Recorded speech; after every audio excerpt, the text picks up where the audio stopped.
What is up, ski and snowboard world? Welcome to the fourth stop of the Freeride World Tour 2019 here in Andorra.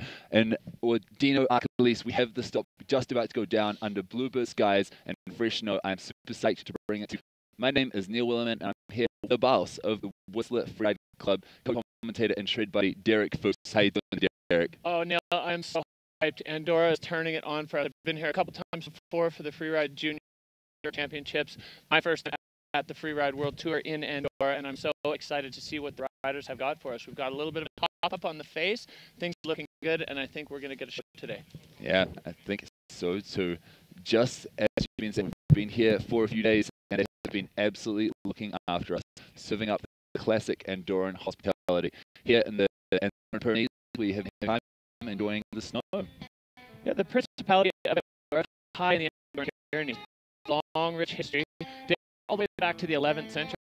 Andorra smack between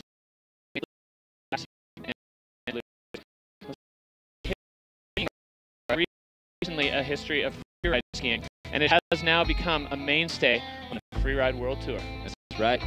Hosting the World Tour since 2015, it has been the scene of a lot of big runs, like this one from Sam Smoothie, putting down a line on a face just below we're competing today to name the venue in his honor, not personally chosen, but group chosen by the World Tour. Sammy Lubke, of course, defending World Tour champion, putting down a winning line here last year on his way to a third World Tour title, and the almost local Ayman Navarro out of Spain, podiuming his way to a wild World Tour this year. And no, this face is going to serve up just as other done. Hakuba, that's where we went to begin. It was such a treat to see the guys throwing down blue guys, deep snow, big names, big lines, and freestyle heavily podiums across all of the categories. Guys and girls ski and snowboard. We see this backflip there from Hedwig. Yeah, and then off to my backyard, Kicking Horse, Golden BC. It was time to get rowdy, and that is exactly what the riders did. We got such a show in Kicking Horse on the ozone face. If everyone only 2 weeks ago, it was time to hold the line, and the riders did just that, putting down such an impressive show. And here we are in Ordino-Arcalis, Andorra. It's crunch time right now. There's a lot at stake for the riders, and they are all looking to put their mark on this face. It's going to be the final in Verbier in only 2 weeks. The extreme Verbier on the mythical, iconic face. We're seeing big lines from last year, from the guys that made history by doing things like nose butter threes on that face that I cannot throw enough superlatives at. It is the biggest, the steepest, the most intimidating, and the guys and girls are here today to try and claim their stake for a spot in Verbier in only 2 weeks. As you said, it's crunch time today, and we are taking only a portion of the riders who have competed at these first 4 stops for the 5th stop, Derek. That's right. Pressure is on not only for qualification for Verbier and for next year, but also some tour titles on the line here. So crunch time, it all comes down to today here in Andorra. That's right.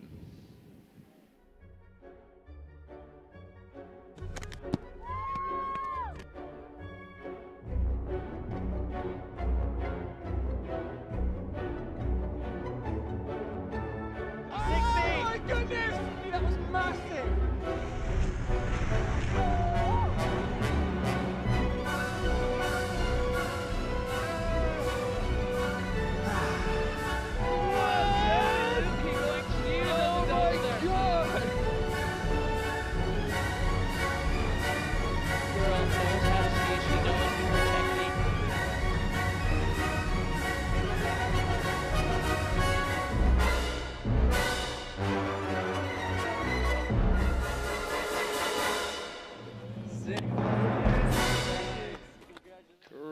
Crunch, crunch. It is Crunchity crunch time munchity. here.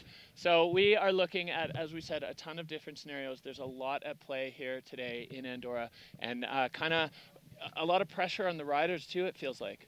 Yeah, it's always a tough time of year to be watching the riders go through the emotional roller coaster that they do. They've worked so hard to get here onto the World Tour, and they've worked so hard to stay on the World Tour. After today, we're going to find out which 12 ski guys, 6 snowboard guys, 6 ski women, and 4 snowboard women go through to the Verbier finals in 2 weeks and automatic qualification for the 2020 Freeride World Tour. There has been so much action go on this year, and the raw emotion that we see in the start gate is something to behold, Derek. Oh yeah, the intensity at this stop has been at a different level than what we've seen so far at the other Freeride World Tours. Definitely, there's a lot at stake. Even at the face check, you know, things are just a little heavier. So there's kind of that of like it's time to get a lot of the themselves into Verbier, get themselves in for the Freeride World Tour next year, or for some of the riders, they're looking for a title. And you know, with some of the scenarios, you see riders who, if they win today, then the title is going to be there. But right now, it's really kind of a of what we hear in Andorra. A lot of emotion, a lot of feelings. Things are running hot. Yeah, that's right. The jokes slowly fade away a little bit. Jovial, friendly atmosphere. Just on the morning of the comp, there's a little bit of chat. I mean, you get pretty early to make sure you're here to see the forerunner. You're here for your time in the start gate, and right at the top of the mountain when you're standing there, ready to do what could be your last run of the season. Slow motion out the top there. There's no filter.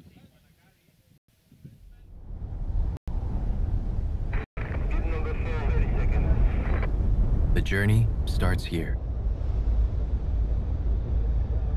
among giants.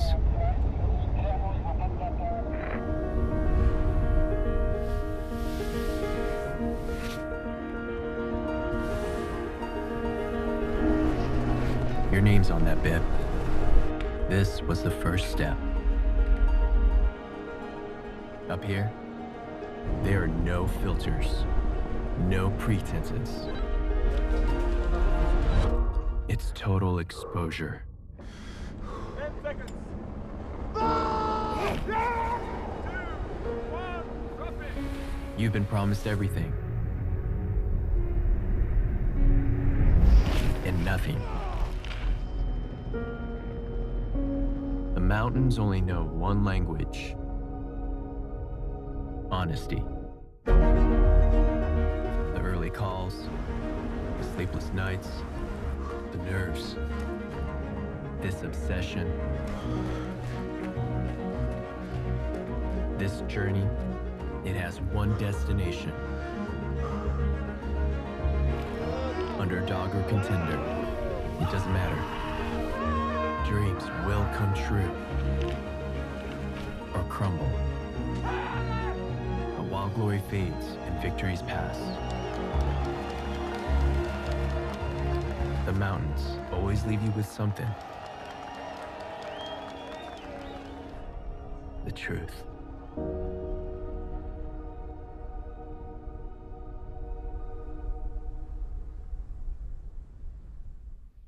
Oh, I get goosebumps every time I watch that. It's so crazy what the riders go through up there in the start gate, and the difference in emotion from the start to the finish when it just the relief pours off. You know, crash or stomp.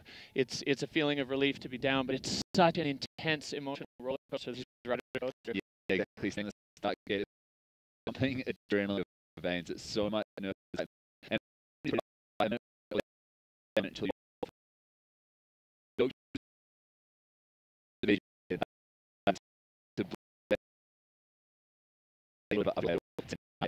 now at the cross call, we've had a couple of different hot seats where riders can sit while they await for this score to be by another lady for themselves to claim it. Still, riders be competing. We have a different new. It is for the last couple of years. It is pros. As you said, it's been a bit of a scramble trying to make things with the different snow conditions, but things have come through beautifully for us. Our riders are going to have 2 starts to access, one at 2570 meters and the start 2 at 2530 meters. So looking at a 390 meter or 350 meter vertical drop, depending on which one the riders access. Yeah, that's right. And this photo taken a couple of days ago before the storm that we've just had pass through and clear. So a little bit more snow on the face, a little bit more race power, as Ordino-Arcalis calls it. 43 degrees in comparison to 48 degrees of the last stop we had. So not quite as steep, which means it might be a little bit more freestyle friendly. We've seen tricks here before, and it is northeast. So getting the sun first thing in the morning, it looks beautiful right now. Lots of features sloping from the lookers upper left to the lookers lower right, meaning that if you can link a bunch of those features together for the less than 400 meter vertical phase, I think you could be looking at a good score. It's going to be about creativity and finding linky lines today, Derek. That's right. Yeah, this face is a little bit compressed, and the features are all super close together. So exactly as you said, creativity is going to be the key here, and the riders who can link it all together are going to be the ones who are going to come out successful. Definitely not easy though, with everything just being so close together. And of course, although we are on this smaller face, the rider's still using the visual inspection, which is the classic style on the Freeride World Tour. So they've had a look from the bottom, they've had a look from the sides, and everybody's kind of been holding their cards pretty close to their chest on this one. Yeah, that's right. We've had a couple of forerunners down today already. You can see those two beautiful looking tracks. Just to look his left down, Laurent Gauthier taking one of the first forerunners. He is also a judge, and he's got to enjoy the powder, as well as Freddie Spaghetti taking a drop on the lookers right and finding out that it is stompy snow. It's what you expect, it's what you see. It's not the deepest power, but it's not going to change that much through the day, which will make it more fair depending on whether you have a start or a late bib. I think it's not going to have too many bomb holes. Yeah, so let's talk a little bit about the conditions here. It has changed. We had a melt freeze cycle that we were kind of going back and forth between hard snow in the morning and then soft spring snow in the afternoon, and then the weather kind of changed. And as predicted by our forecasters here, our Freeride World Tour forecasters, who have done an amazing job on calling the day for us today, it snowed hard last night with a bunch of wind, and it's kind of reset the face. What does that mean for the riders here, Neil?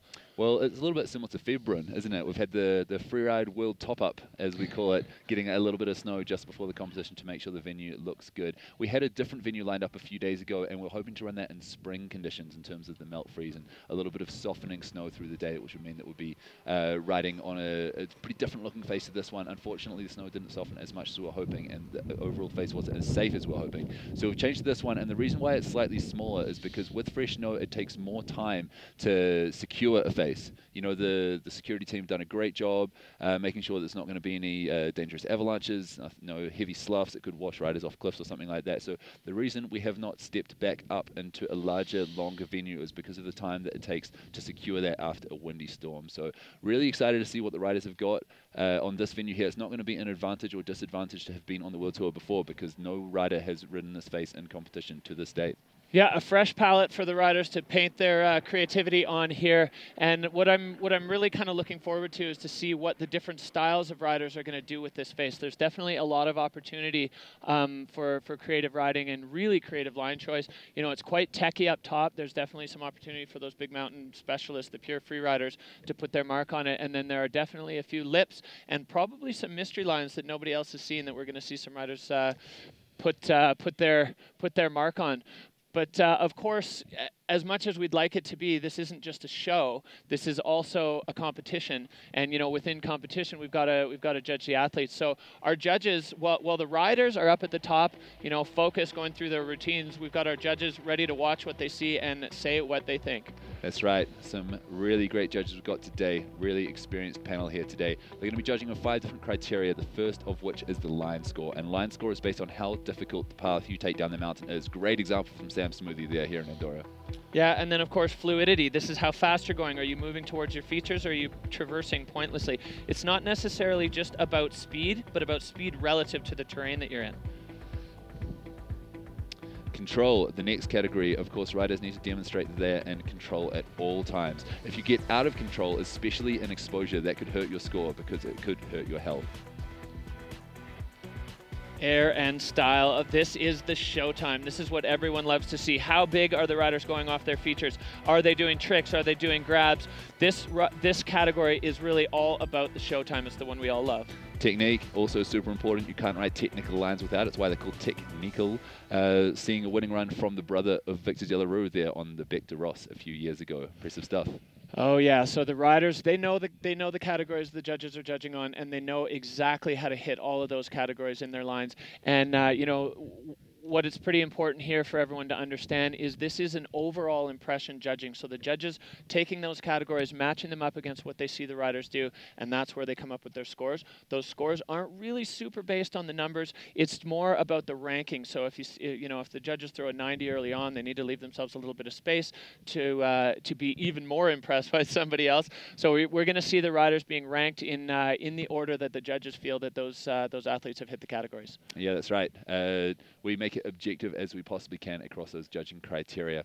And the sport of freeriding, you know, it's been around for a while. I love it. It's been a big part of my life. It's a big part of your life as well, being the coach of the Whistler Freeride Club. Freeriding, what is it? Why do we do it? Where do we do it? It's such an interesting thing to explain. I've spent a lot of my life explaining it, actually. What is freeriding? This is freeriding. But this is freeriding too. It's as old as skiing itself.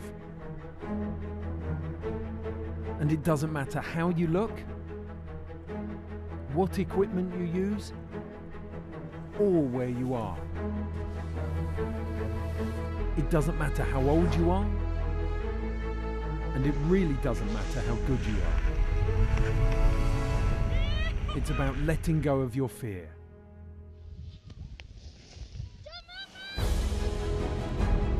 Being an idiot with your friends, and knowing when to stay indoors. All you need is a slope, snow, and the imagination to draw a line.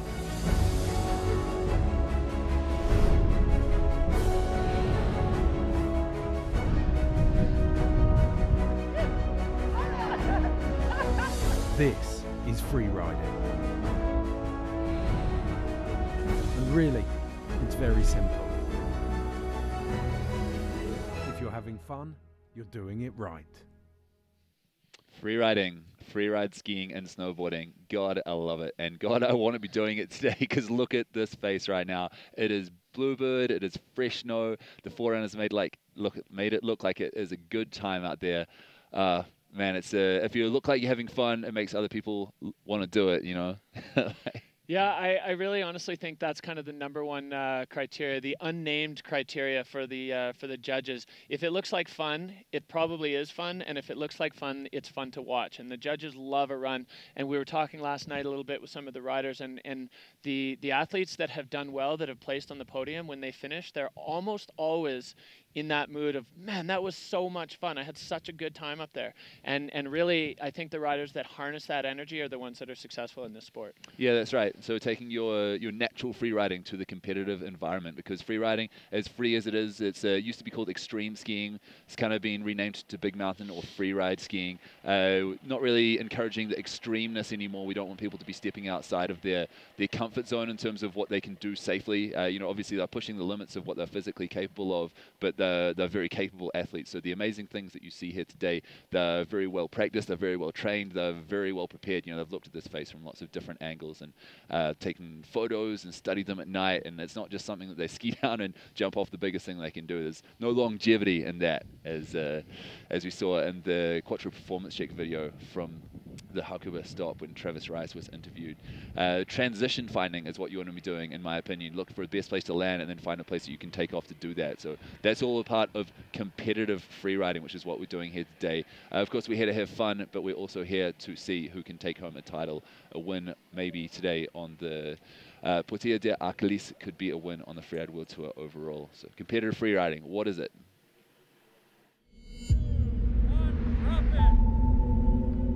What is competitive freeriding? Well, after years of having fun, people began to wonder who was best. And so it began. A crew of skiers held a competition in Alaska. Next was Switzerland with the extreme Verbier. Gradually, these contests spread across the world and joined together as a single tour, and so it went global. The big show. But in the end, it comes down to one rider atop a mountain. And while safety equipment is abundant, the rules remain remarkably simple. There's a start on a peak and a finish at the bottom. There are no gates, no piste, no clock, and there's no practice run. Riders rely on a visual inspection and their imagination to create a line. Runs are judged using 5 subjective criteria, which means any approach or style has the potential to win.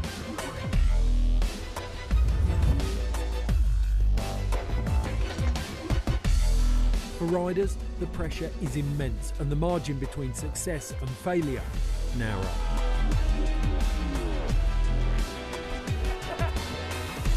Over the years, competition has driven the sport to new heights, and now the only certainty is progression. This is competitive freeriding. Oh yeah, competitive freeriding. So hot right now on the junior level, on the qualifier level, and right here obviously on the Freeride World Tour. So we are looking currently at a 9 a.m. Central European time start. We've had a little delay. We had some clouds on the face this morning, but things are clearing up. The sky is blue, the snow is perfect, and we are just about ready to go. So if you're just tuning in, 9 a.m. we're going to be looking to drop our first snowboard men. Neil, how excited are you? Pretty psyched. I'm pretty excited. It has been a bit of a wait. We've been here for a few days waiting for these exact conditions that we have here right now. So we've waited through the spring conditions. We're now back to winter. It looks just amazing up there. I would love to go ripping, and I'm sure the riders are excited about it as well.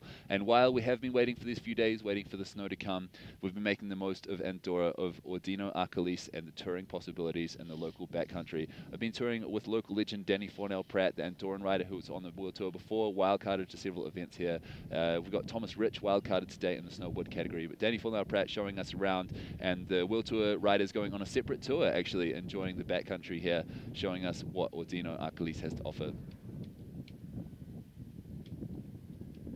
Just seeing the riders getting ready in the start gate here. We've got helis flying around, a little bit wind scoured up on the ridge at the moment. Only a few turns away from the riders there. It'll be getting into the powder. Yeah, as you said, the riders definitely been making the most of our lay days in between competition. It's been a bit of a summer camp vibe. We've had all kinds of activities, guys playing soccer, tennis, going ski touring around the resort, and as well kind of off the road in between Ordino and up here in Arcalis. It was pretty cool to see Tabke and Rene and Jackie and Manuel Mando getting out there in the backcountry and kind of enjoying, what this place has to offer. Although we weren't competing, the skiing was still super fun. Yeah, that's right. Spring vibes, like you say. Spring vibes, summer camp. We just follow the river a little bit more and we'll get to the refuge, and then it's a climb up behind this ridge up to the pass that we're aiming for. And then from up there we should be able to see everything. Arcalis, Ordino, should be sick. So we've got World Champion Cheese of 2012. Gotta get up to get down.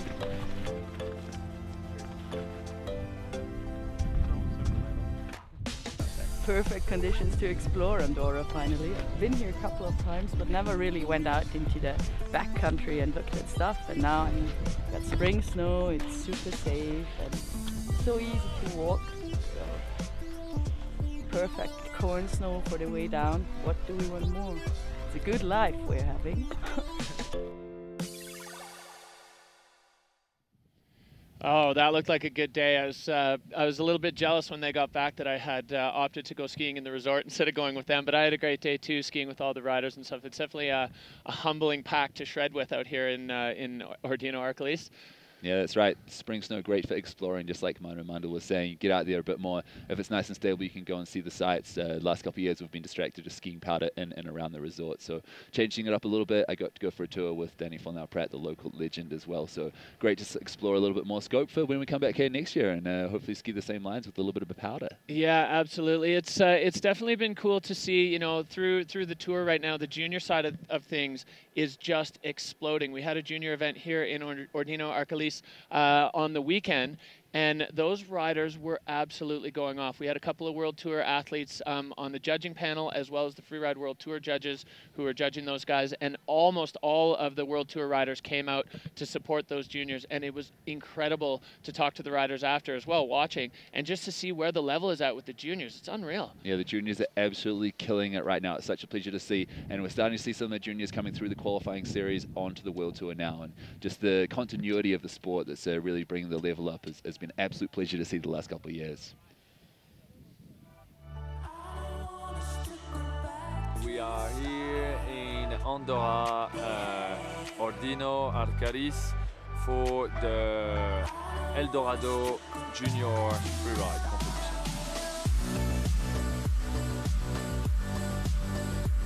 The level of the juniors is insane, man. They're almost skiing better than some of the Freeride World Tour athletes.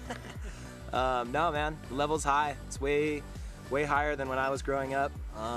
Kids are just getting better every year at a younger age, so it's really cool to watch them send it and see what the next generation is going to be like.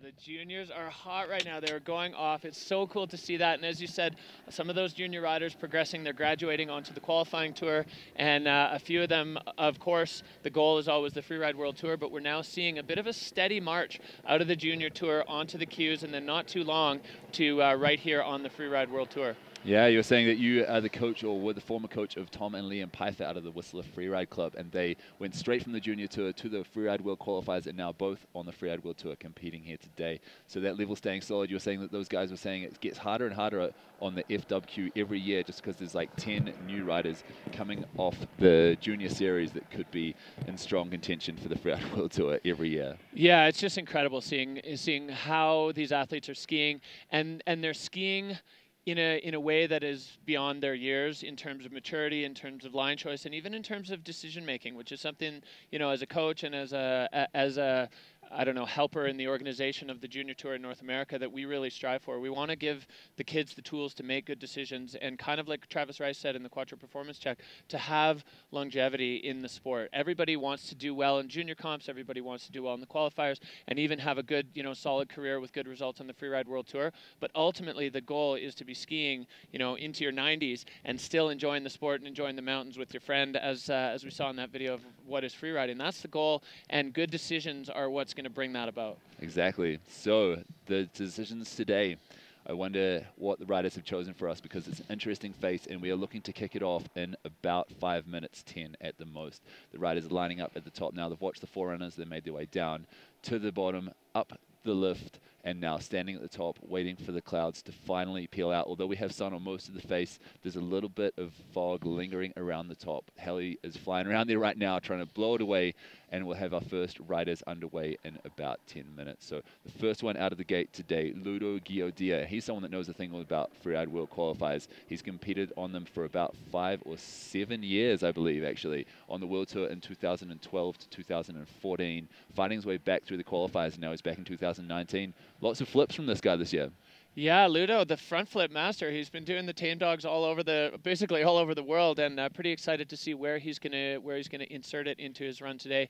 I was talking to him this morning, and he said he feels good about it. He likes the snow conditions. He's actually pretty stoked on this face. He said the compressed nature of it feels a little bit to him more like a qualifying venue, which is perfect for his I don't know, for his experience, and he feels like he's got a good shot at this face this year. Yeah, Ludo, one of the many talented snowboarders, riders we have here today. He needs a result today, I would say. I think that he's looking at podium to qualify for Verbier and for next year.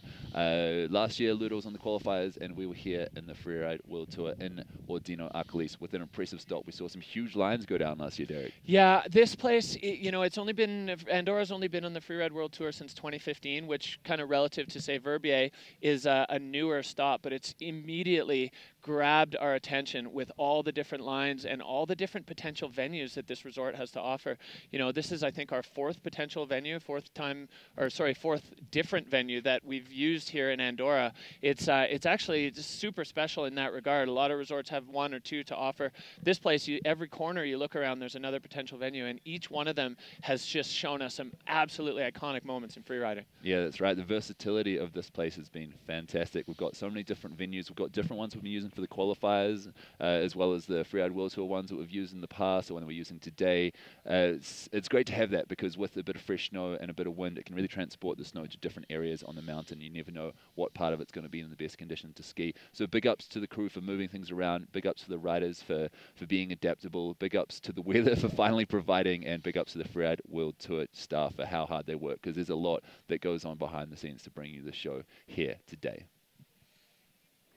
Looking at be a little bit different to how people are expecting, but solid air in the middle. And you have that on your mind. Oh yes! Big 360 Going to take Marcus Eaters here instead and take it even deeper and stomp it and double out the bottom. Yeah, boy! Yes, Sadly! Oh, yeah. Yeah. Flat 3, stomping it, head banging, grabbing that out too. High safety on the other side. The level is through the roof. Easy. Speeding it up and stomping it. I think it was such a technical entrance to that shoot, even more impressive than IMAR for me. Absolutely. Oh! Goes big with the backflip. Oh, yes! That was so laid out. It. Get in there, buddy. Stomps it. Not finished. Oh, stop it. Yeah! Oh my God! The action that we saw here last year, Derek, it was mind-blowing stuff. I think you probably just heard me at home getting pretty excited on the commentary about those runs. It was crazy, you know, the things that you don't think are going to happen, you don't even imagine are possible. And suddenly the riders are elevating things to new heights every year. I just don't think it's possible, and it keeps being possible to just do more crazy stuff. Well, the riders are so skilled, they're so talented, and they're so motivated. So they definitely want to put on a show here for us. And the first group that's going to put on a show or attempt to put on a show here for us is going to be our snowboard men. That's right. We're looking at playing around with the start list a little bit. We've got one of the starts in the cloud at the moment and the other ready to roll. And we're just as excited as you are at home about getting this show on the road and underway. So we might be looking at dropping people in a slightly different order than we originally planned. We'll still be rolling snowboard men first. Hopefully Ludo has chosen the start list that happens to be in the sun right now. But if not, then we'll be dropping someone else first. We'll get through the snowboard men. Hopefully this cloud and fog heads off soon and we'll get the snowboard category underway.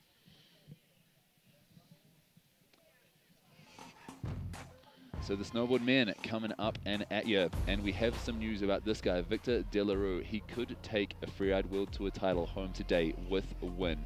It's pretty exciting stuff. It depends on what the other guys do if he doesn't win. But he's got the chance to, on his rookie season as a Freeride World Tour competitor, take home the gold.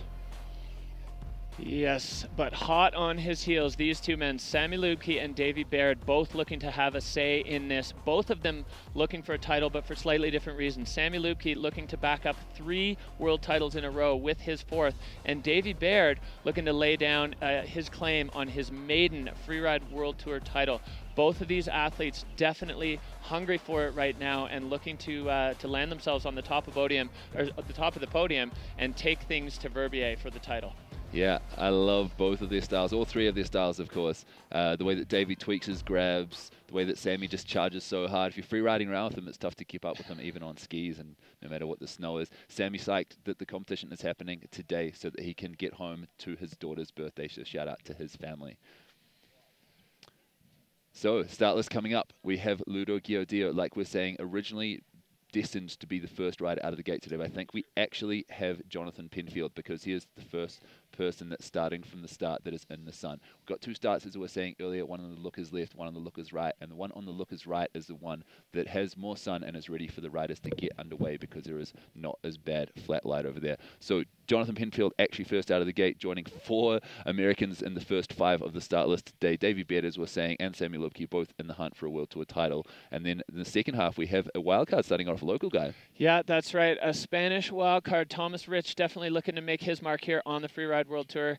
It's great when we have these local wildcards because sometimes we see some incredible, oh well, you know what, all the time we see incredible riding from the wildcards. And then we have the man who is looking to lock down the Freeride World Tour World Championship title, Victor Delarue. He's going to be up there and he is pumped on this venue. He's looking to make his mark. Thomas Verstein, Christopher Galvin, Gigi Roof not starting today for personal reasons. Each of those guys definitely we're missed on the Freeride World Tour right now, but all 3 of those guys not able to start today, so we are looking at a slightly diminished field. But of course, those that we do have are, well, they're awesome.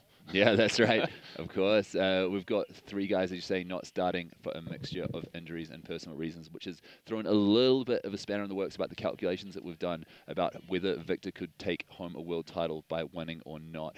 got a first rider coming in 1 minute. It is going to be Jonathan Penfield. And I feel Jonathan was a little bit unlucky to miss out on that recap of who's been riding well this year, because he's been riding so well. I've been so impressed with the consistency, line choice, good decision-making, and execution. And because the level's been so high this year, I don't think he's been able to really find his way into the top 3 overall, although he's got onto a couple of podiums. Yeah, John Penfield is a shredder. If you watch his Instagram when he's back home riding Whistler and Blackcomb, he's sending every day, and he's been enjoying the spring session, or sorry, the spring slush sessions that we've been having here in between our last fall start and today. But Jonathan Penfield ready to do it. He wants that spot on the podium just as bad as anybody else, and you know he's got the skills to do it. Yeah, I saw his Instagram post recently that said 3 solid runs, not up there yet, better step it up. And that's such a good attitude to have. He's been riding super hard, doing super well, hasn't quite got the results he wants yet. Looking like he's probably qualified for Verbier and the 2020 World Tour, but that's not enough for this guy. He wants to be right up there, charging to the top of the podium. So starting in 30 seconds, Jonathan Penfield, the biochemist out of Tahoe, now living in Whistler, your home turf. That's right. Yeah, I see John ripping around and always see his, like I said, his grand post, and I'm like, ooh, where was that spot? You know, he's always got the snow over his head. He's sending huge airs, and right now he is about to start off our campaign here. Freeride World Tour 2019, stop number 4 in Andorra. Ordino-Arcalis ready to kick off with Jonathan Penfield up at the start gate right now. John Powell, as they call him, ready to roll. As we were saying, he was not first on the start list, but he is the first on the start list. Is planning to start from the looker's right start, the sunniest start at the moment. So to make sure that they get the best light possible, we're sending John Powell first. Starting things off in 5 seconds, just about to come out and at you. The first rider from the USA today, out of about 5, I think. I think we've got majority out of the 10 snowboarders that we're going to be. We have 7 starting today. 4 of them are from America, and the first one coming at you is the man, Jonathan Penfield, ready to rip. Got Victor Delarose standing up there, green jacket, yellow bib, looking back at John Powell, probably starting from the same start. It's always a nervous moment when you're watching the first rider dropping, seeing if the features that you've scoped out work or look good from the top. GoPro, one of the sponsors here today. John Powell on up the top with the GoPro on his head, just making sure that the settings are all set right before he drops on. And hyper smooth is what they're looking for today, Derek. Oh yeah, look at the snow conditions. Speaking of hyper smooth, that shot just makes it look like so much fun to be up there shredding. And I think the riders, you know, there was some nervous energy, especially when the conditions weren't exactly on. And last night we were down in the hotel. It was raining. Everyone was wondering what was going on here. And the mood when we got up here and everybody skied down to the face check to watch the forerunners, elevated by 100%. People just skiing off the side of the Green Run going, oh man, it's good. We got that Freeride World top up again, and we are back up to the top with John Powell, Jonathan Penfield, one of a very strong contingent of American riders ready to kick things off here in Andorra. The GoPro is go. The John Powell is on. First rider on course here today in Ordino-Arcalis, the 4th stop of the Freeride World Tour 2019. Looking to get another podium spot.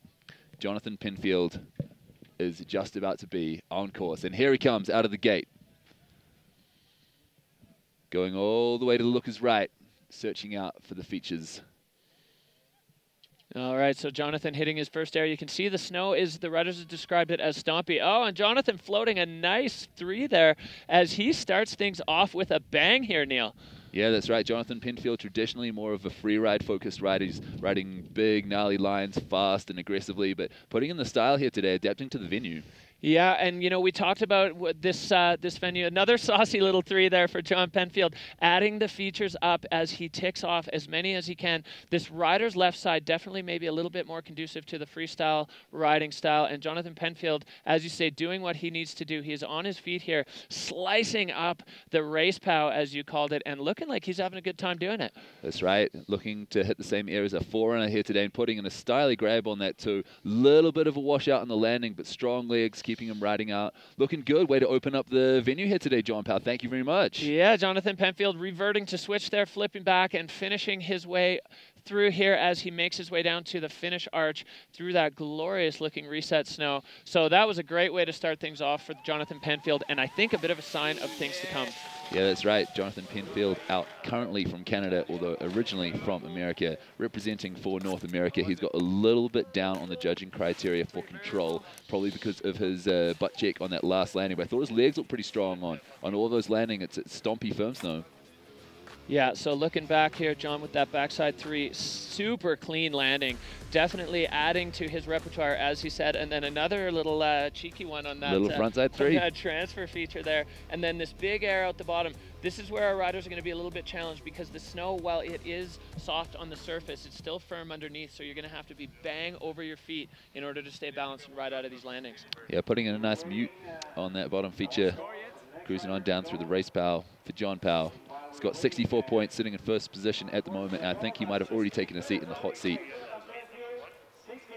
Got Jonathan Penfield setting the bar with 64 points. Judges putting him, you know, in the kind of level where it's like, oh, you know, we think we'll see a few riders above that. We think we'll see a few riders below that. It was a good way to start things off, but want to give themselves lots of space either way. All right, Neil, so we are going back to the top, and we are going to have Ludo Guiodia as our second rider out of the gate, looking like he's also dropping from start number 2. Ludo, as we talked about, he is looking for a strong result here, and you know that this face kind of favors his riding style, so he's going to be looking to really throw it down and make a splash and really get the judges excited here, get that thermometer running hot. Yeah, I wonder if we'll see another front flip from Ludo Guiodia here today. I don't really like saying he needs a result because it's not like the world is going to end if he doesn't get one. You know, like, of course, he'd love to get one and qualify for Verbier next year, but he would like to get a good result, I'm sure, to prove that he deserves to continue to be here on the Freeride World Tour. I think he does, and I'm so excited to see what he has for us today. He's on course now. Absolutely. Ludo rolling out of the gate, staying up high on the ridge as he makes his way down towards his first feature here. Similar line to John Penfield so far. Snowboarders starting from the lookers right, and the sparkly power experience, as you called it last time, in Fieberbrunn. Yeah, nice to see the snow's kind of hanging in the air. It gets lit up by the sun and definitely just gives it that kind of magic feeling as Ludo comes in and gaps over that feature, finding perfect transition on that one. Yeah, making that snow look good. He's making his way all the way to the lookers right side of the venue, using his trees to spot his takeoffs, landmark features, stomping that one to strong leg so far from Ludo, spraying that snow around, making the most of it. Side ollies as well, you're talking about linking features being important. He's doing that well so far. All right, so we're going to see here, Ludo's going to come down, taking off just a little bit lower and finding transition with a little bush hop double there out the bottom. Ludo wrapping up his run, coming into the flats here, and he is clean and still on his feet. Ollieing off that last feature 2, enjoying the whole run, and another ollie past a bush tap tree rock section. Yeah, a little bit different from Ludo to John. I think he came down into the bottom feature a little bit more slowly, changed the angle that he took on the takeoff, didn't follow the takeoff angle of the Forerunner or Jonathan Penfield, which meant that he landed just next to that bush, tail pressed his way through that. I like that little tap, and his control not down as a result. His line score not quite as high as Jonathan Penfield. The other features all, the other factors all in the green. So I think that his run will probably, for me, score higher than Jonathan, just because Jonathan had that weak control issue. Ludo putting down a nice run today and looking to get up onto the podium and qualify for Verbier and for next year. Yeah, that is the goal. All right, so that's a 69.67 for Ludo, and that's going to drop him into first place currently. As you said, the rider's kind of looking to find that transition on the features, trying to find the angles that match the takeoff for them to land on, and Ludo definitely did that there. He was able to find the exact spot to land off that feature, and while it did have a bush in the run out, that didn't seem to bother him at all. Yeah, I like that little tail tap press that he put on through that one. I'm not exactly sure who we're going to have next in the start gate. It could be Davey Baird if we're running from the start list, depending on whether the other start list is ready or not. And I believe it is Davey Baird coming out and at you soon. Oh yeah, Davey Baird. Davey has been on the podium all over the place. He has won a Freeride World Tour event in the past, and you know he wants to win this one because he is still in the hunt, along with Sami Lubke, and of course Victor De La Rue is at the top of the hunt. So here we go, Davey Baird on course. Making his way through the steeper top section and lining up a big drop here. Davey Baird sending it back into the couloir, stomping like it ain't no thing. Really solid legs from the Elastic and Style Master. Yeah, that was great. He found the perfect spot on that slough cone to give himself the transition. Again, lining up the angles. Davey Baird knows what he's doing. He knows how to find those landings. And you know if he gets into the air, it's going to look good because he is the master of the tweak. Yeah, just like that. You called it, and then it happened. Making his way down the lookers' left side of the venue, quite a ways away from where the other guys rode, and finding fresh track so far. Yeah, this is definitely a completely different line. He's over on the other side of the face. A big air there for Davey as at the bottom of the face. Really interested to see what the judges are going to do with this in terms of line score. Oh, just buttering out. That's kind of what I was talking about a little bit earlier. The riders are having fun up there. They're making it look fun. The judges love it when it looks fun because it's more fun to watch. So, that's right. Davey nose buttering down the bottom and chucking in another one here as well, just so casual. He's got those absolutely on lock, slashing that powder. Massive face shot there. It's really hard for a rider to ride through snow like this and not give themselves a face shot because it just feels so right. So Davey Baird looking pretty happy with that one. He chose a completely different area of the face. He hit transition on that one absolutely perfectly, finding the magic spot there. So just a heads up on these judging criteria factors. We have a video judge who is putting those up. Those are not reflective of the scores. The scoring judges are not in charge of that thing. That is a tool for us to help the viewers out there understand what they're seeing. So look at that. Neil, Davey Baird with a 78 flat, dropping into first place currently with that run. That's the judges right. obviously liking what they saw from Davey. Sure, and I liked it too, grabbing almost all of his hits there. A little bit of a hand drag on one of them, but overall starting from a steeper, higher start, I think doing quite well for his score. Landing in that slough cone too. All right, so back up to the top, Blake Ham. Again, he's been on the podium this year. Blake looking to secure his spot in Verbier and next year. He has had a great season so far and such a fun guy to spend time with. He's always got a great attitude. He's always got a smile on his face.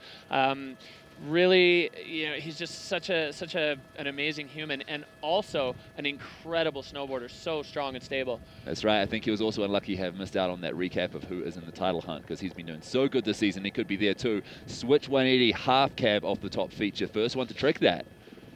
Oh yeah, and a big 3 there from Blake, making his way through this technical section up on top, and he's going to move his way into this technical couloir sort of section as he finds his way over to some of the more riders right feature. Another 180 there. Blake Ham really bringing the freestyle here.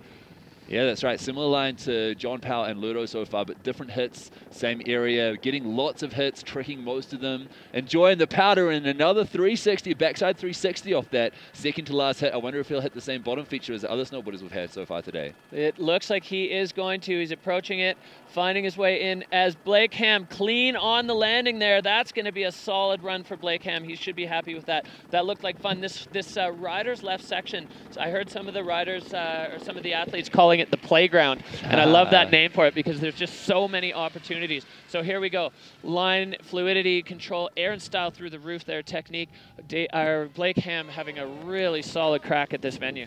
Rip a run there from Blake Ham. I'll be really interested to see how that compares to Davies. I think that of the people that have ridden that side of the venue, it's probably going to be the highest score, and that would put him in first or second for me.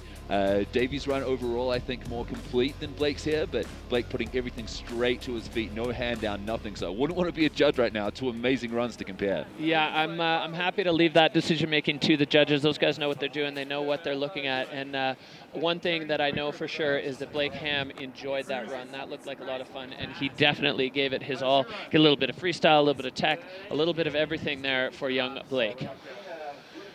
Blake Ham, Black Ham they call him, really stepped it up this year. He's been snowboarding so well. Super impressed with his free riding both in and outside of competition, and nervously awaiting the score here.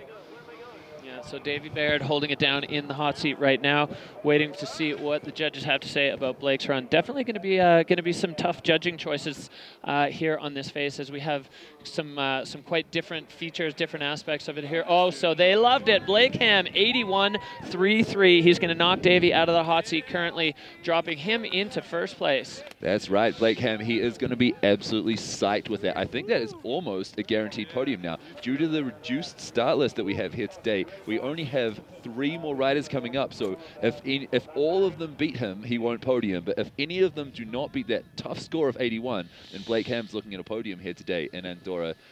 It is the Ordino-Arcalis showdown, the crunch time before we head on to Verbier. Oh, yeah, we're seeing our riders up there in the start gates. Sammy Lubke, he is your reigning Freeride World Tour champion. He has won the tour overall 3 times, and he wants a piece of it again. He is dropping from that high start #1, very technical and super steep up there. Sammy Lubke making his way into the center section of that and getting up on top of this massive cliff.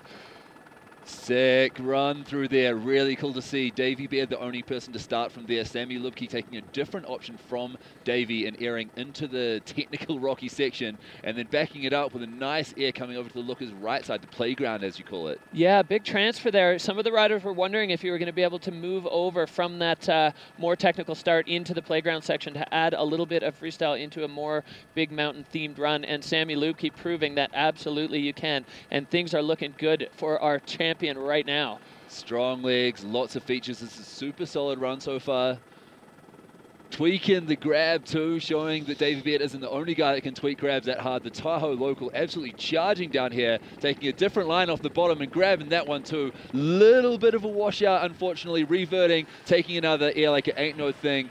I wonder how the judge is going to see that there was such a complete line. Little bit of a control issue at the bottom. Yeah. Wouldn't want to be a judge right now. Fast and furious. As soon as Sammy reverted there from switch, he was off another air. He had that absolutely packed with features and really cool. I like the way he transferred from the extremely steep and technical upper section over into the playground zone. As I said, some riders wondering if that was going to be possible. So look at the line score and the fluidity. Sammy Lubke just throwing it down there. He is the champ. He's been the champ 3 times. He knows exactly how to get it done here. He did have a little revert to switch. I don't think he went down though, and I really like the angle he took on that. There's a little bit different from the way Jonathan and Davey took it, and so yeah, really stoked to see what the judges are going to see. But I really enjoyed watching that run there from Sammy Lubke. Yeah, Sammy grabbing almost all of his hits. Good variation in the grabs as well. Indies, mutes. Methods as well. We just see that little bit of a washout and a hand down the landing. So I would say for me that was similar to Davey's line in terms of overall score. Really great, complete pleasure to watch. But that control issue hitting him a little bit hard, and 61 points for Sammy Lubke sitting in 5th at the moment, meaning a guaranteed podium for Blake Ham. That'll be disappointing for Sammy, but I believe he has already qualified for Verbier and for next year, the defending champ. Oh yeah, Sammy's looking good. And now we are back up to the top. Our Spanish rider, the local wildcard, Thomas Rich. He has been shredding recently, and he's been enjoying some of those spring conditions days as he's rallied around with the Freeride World Tour pack. Those guys all a big family, and it's awesome to see them just bring him into the fold. You know, obviously the guy is a shredder. He's here, wildcarded into the Freeride World Tour, so we know he is capable, and his run is underway now. Thomas Rich on course, the local snowboard instructor from here in Ordino-Arcalis. I think he might have been one of the only athletes that was happier that the competition didn't run the other day because he couldn't make face check because he was working. So nice that he's had time to check this face, and he's already charging down at 2 airs already in time we've been talking. Yeah, 2 strong features there. Buttering around that 180, and now he is into this middle playground section where he's going to be looking to add a few features to his line. Thomas Rich, oh, getting the heli shot there. Look at that magic snow, the way the powder's just hanging in the air for Thomas as he adds another feature to this run. Yeah, one of the last snowboarders out of the gate and making his way to several different features that no one else has hit, getting fresh landings. This one only Davey Beard has hit before, and Thomas enjoying it just as much. This has been a good run so far. Smooth, pretty fast. I think the fluidity will be really high, and the creativity, hitting lots of different features, getting in the air as often as he can, and enjoying that power on the way to the bottom, ollieing all of the rollovers. Yeah, I like that little roller transfer there at the very bottom.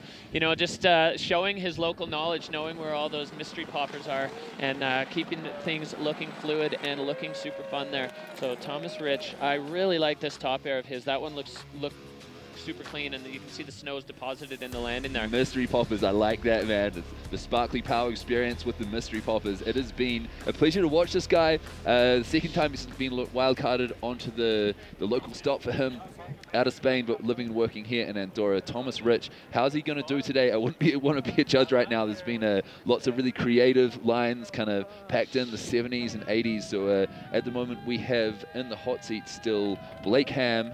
Can he knock him out? Looking at either a 3rd or a 2nd if he can, maybe a 1st, and that could completely upset things if Victor Delarue takes the win, because then Davey Beard would still be in the top 3. But actually, if Victor comes 2nd and Davey's in the top 3, then, wow, the math is too complicated for me. I'm going to leave that to the guys behind the scenes. But Thomas Rich, third at the moment, sitting behind Blake Ham and Davey Beard. Possible podium if Victor De La Rue doesn't knock him out of the 70s. 71.67 there. That is a really, really strong run there for the local wildcard. Thomas Rich has to be feeling pretty good about that, as I'm sure are all the local shredders who know Thomas and are cheering him on here at the finish area here. Freeride World Tour stop number 4 in Andorra. Ordino-Arcalis. We have one man left at the top, Neil, but do not underestimate him, because not only is he just one man, he is the man. Victor De La Rue about to get on course. He is the last guy to ride out of the snowboarding category today, because we have 3 guys that are not going to start for a mix of injuries and personal reasons. So if Victor wins, he is the Freeride World Tour champion. If he comes second, he is not necessarily, because it looks like Davey Beard is going to be in the top 3. So a win here today would mean a title for him in his first year on the Freeride World Tour. Of course, he can still take the title with a podium in Verbier, but whether he can finish things off here today and make the victory lap on the Victor Ross a thing or not, we are about to see. The Victor lap, yeah, I'm sure he would love that. But right now, he still has to get it done here. Victor is in the start gate. He's been looking intently at this face for a few days now. The sun is out. The snow is reset. He is psyched. He wants to get it done here. But of course, if he takes it to Verbier, he's going to be happy with that too, as he does enjoy shredding the back. But right now, it's all about Andorra, and it's all about Victor De La Rue as he starts his campaign off. So Victor De La Rue coming out of the Lookers right start gate, the same section we saw the first snowboarders going into, and his compatriot out of France, Ludo Guillaudier, taking that one super deep and putting it straight to his feet, which is good because he had to ride around some rocks straight after. So fast through the section, spinning there as well. Really impressive run from the potential Freeride World Tour champ in the yellow bib. Victor is absolutely flying. He's got the heat. He's got the intent. He wants that tour title locked down today, and he is showing it. Look how fast he's going. He's more than 3/4 of the way down the venue. Toe side carve there, and he's coming into this bottom air with some heat. We're going to see if he can pull it off. Yeah, stomping there, a little bit of a hand down maybe. I'm not really sure. We'll probably see that on the replay, but putting in a nose buddy down the bottom. Nice indie grab before that last feature. Ollieing off all of the rollers, like you said, making it look like he is having fun. Another nose buddy down the bottom, just so cool, calm, confident, and stylish. Because guys and girls at home, you know that if he crashed there, it would matter for his score. So the amount of confidence he has in himself to back to do those tricks at the bottom. Wow, it's cool. Hopefully it is shown in his judging criteria. Control a little bit down for that hand drag at the bottom, but fluidity and air and style. Yeah, wow. Through the roof there. Victor threw it down. He went so fast. It's no wonder the fluidity is off the charts. And then, of course, that massive 3 that he threw across hill, across court there. Victor De La Rue with showing his intent. I like this grass gap. The transition on that one was perfect. And he definitely, and then this one, we just maybe had a little bit of a bubble. It's just a slight washout. Maybe it was a slash, hard to say, but I'm sure the judges know. So now it is in their hands. We're still looking at Blake Ham sitting in the hot seat. Victor De La Rue anxiously waiting for the judges' decision. We'll see what they have to say about that one. It was an exciting run for sure. Definitely exciting. Are we about to see a Freeride World Tour champion crowned? My guess would be no, because of that control issue he had on his last year. A little bit of a hand drag. I don't know if his butt went down. That's kind of the difference between a small score reduction and a larger score reduction. But I think that my guess would be we're about to see Blake Ham take a win and Victor take a podium, which could still put him on the top of the Freeride World Tour, depending on the result of Davey Beard in the end and of Sammy Lubke. So exciting times here as we wait for the score of the current leader, Victor De La Rue. Yeah, as you said, there's a lot of numbers to crunch, a lot of math to do, and that is beyond our scope here, Neil, in the booth. But we have great people on that, and they know what they're looking at. But right now, it's up to the judges. The judges are calculating. We talked a little bit with some of the athletes and a couple of the judges talking about the compressed nature of this venue. It's going to be critical for the athletes to be absolutely clean. Everything's going to have to be clean if you want to be on the top of that podium today, because it is kind of, you know, it's compressed, it's short, and the features are super close together. So the riders that are clean are going to be the riders that are successful today. Exactly. Like you said, we want to link as many features. We want to see the riders linking as many features as possible, riding fast and smooth like Victor just did. The judges taking their time to make sure that they get it right while Blake enjoys his time in the cross-call hot seat. So control a little bit down. It was a scene from a few riders, but fluidity and air and style super high. Cross-call phone sponsor of the Freeride World Tour, made for harsh outdoor conditions like the ones we face here. So Victor De La Rue, second, 79.33. Is Davey Beard in third? third, because that would mean that it's just pipped Victor from not taking the World Tour title here today. But Blake Ham with the win, Victor Dillero in second. What a show from the snowboard guys here today. Unreal. That was a spectacular way to get things started in Andorra. And Blake Ham with the win. It's definitely his first win this year. I'm going to have to look back through the history books to see if it is his first win on the tour. But that's a really exciting day there for Black Ham, as he is going to be standing on top of the podium, and you know he's going to be happy about that.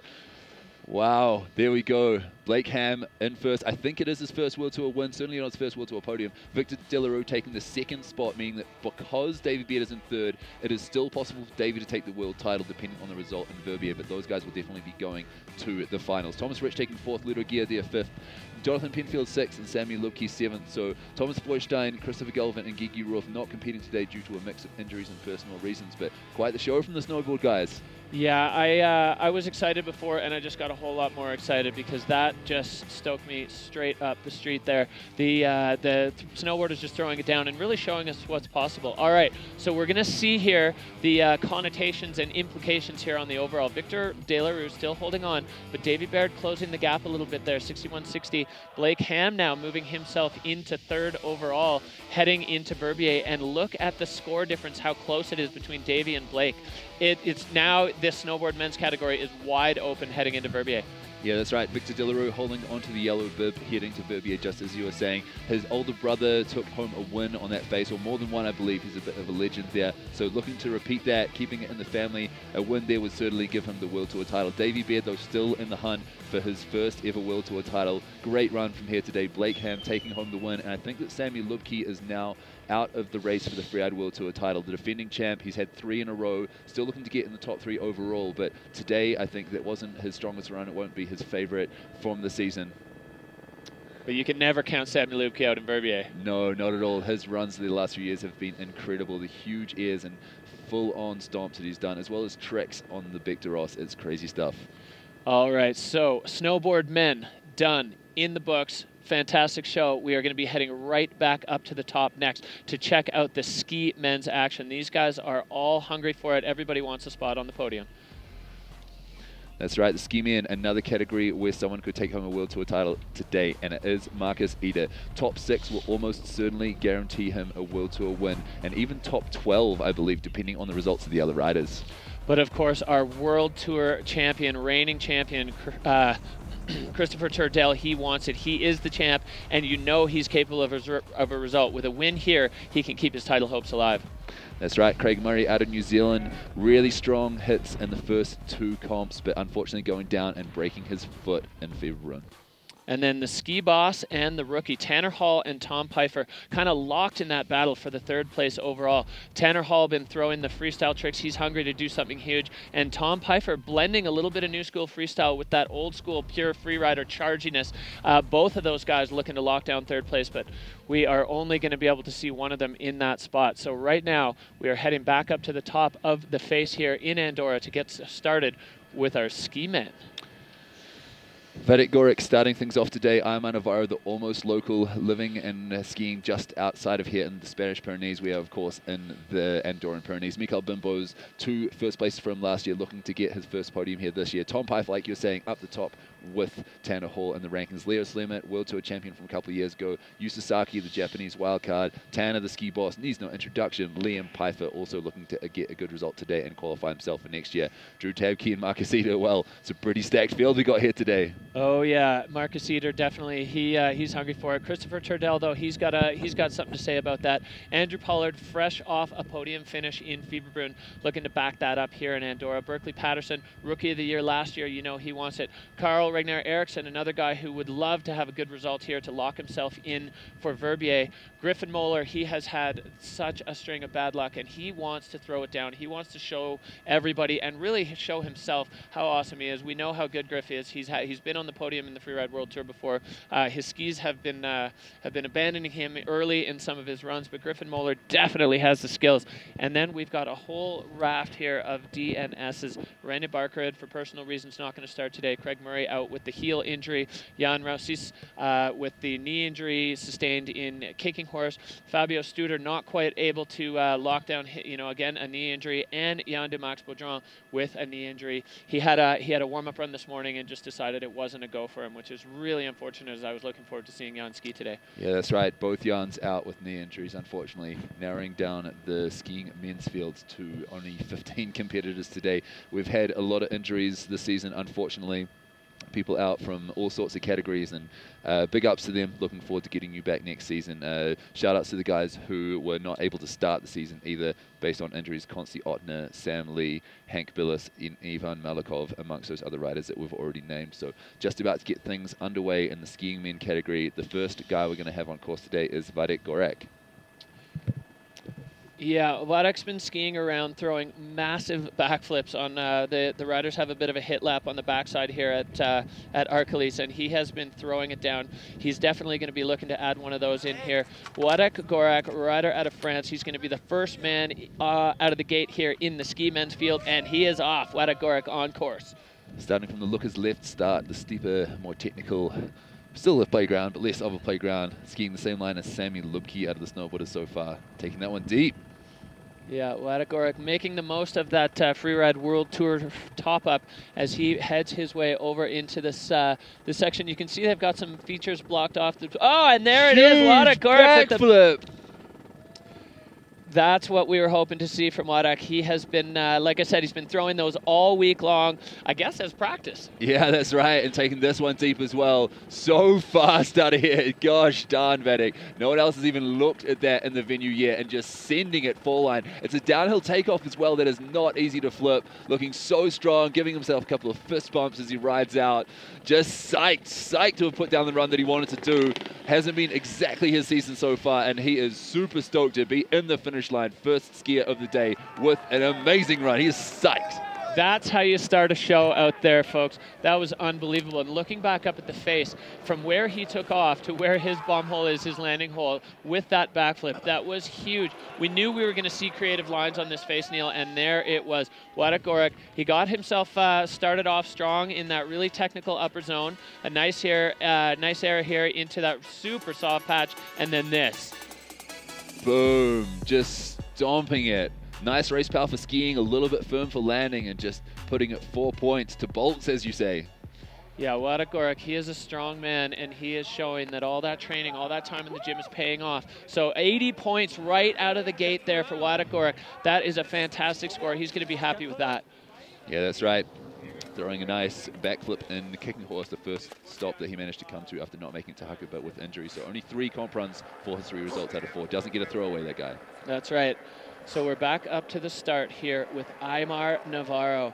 He is the man around here. He is from Spain. He skis out of Baqueira Beret, but he is beloved here in Andorra. I've been skiing with him the last couple of days, and people are taking selfies with him in the lift lines. They love him. Aimar.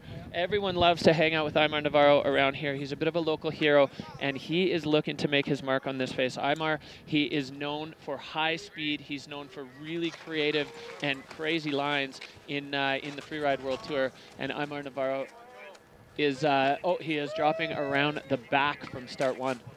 That's right, Aimar Navarro having a scary crash here in the competition in 2015 as a wildcard. Coming back in 2017 also as a wildcard and taking home a podium result. Now dropping straight into a technical section of the face. Really cool drop in there. Oh, that was exactly what we've come to expect from Aimar Navarro. A massive start to his run as he aired into that technical chute and then turned it into a double. And Aimar sending the same drop there as Władek. This is looking like a strong run. Super direct, really straight fall line and ultra high speed. Aimar carving off the face, or across the face in the powder, and looking to get into this final feature. We're going to see what Aimar Navarro has for us off of this massive hit. Stomp legs. Stomp town from this guy. René Barkerud cannot join us here today, so Aimar Navarro stepping into his shoes.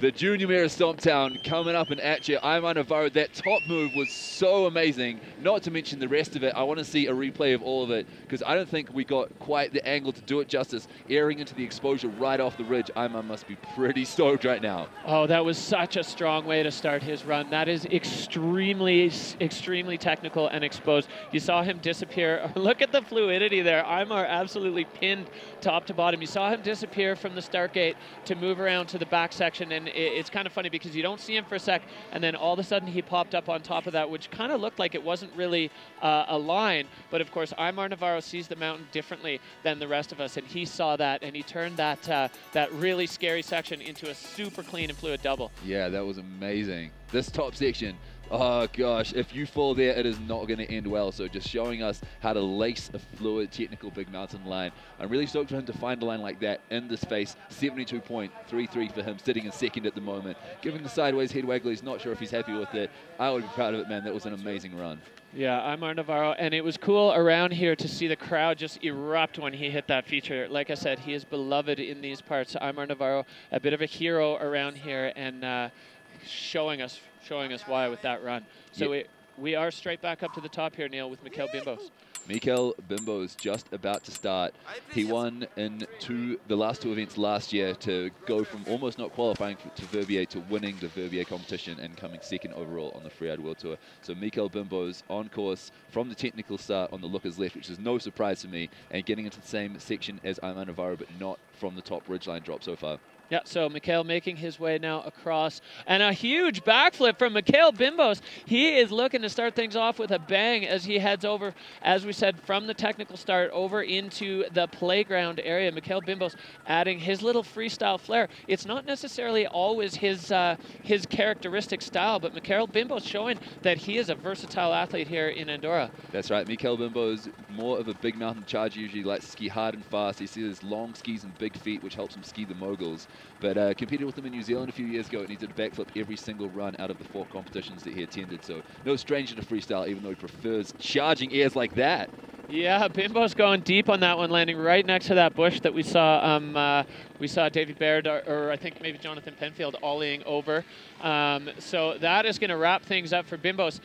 He proved once again that you can make it from the upper technical start over to the playground zone. And a big backflip in Bimbos' run. As you said, he's got it in his bag of tricks. We don't always see it because he's usually going so fast. So good to see that versatility, line, fluidity control, air and style, all looking good there. Technique, a slight bit down. I'm sure the judges saw maybe a little something there. Technique, as we described in the judging criteria, ultra important, as the rest of it is not really possible without great ski technique. Yeah, as you're saying, showing his versatility, really flary backflip here, laying it out, showing patience and style in the air. It's really cool. Little bit of a hand on that last air, but I don't think that'll hurt us score too much. Pretty solid.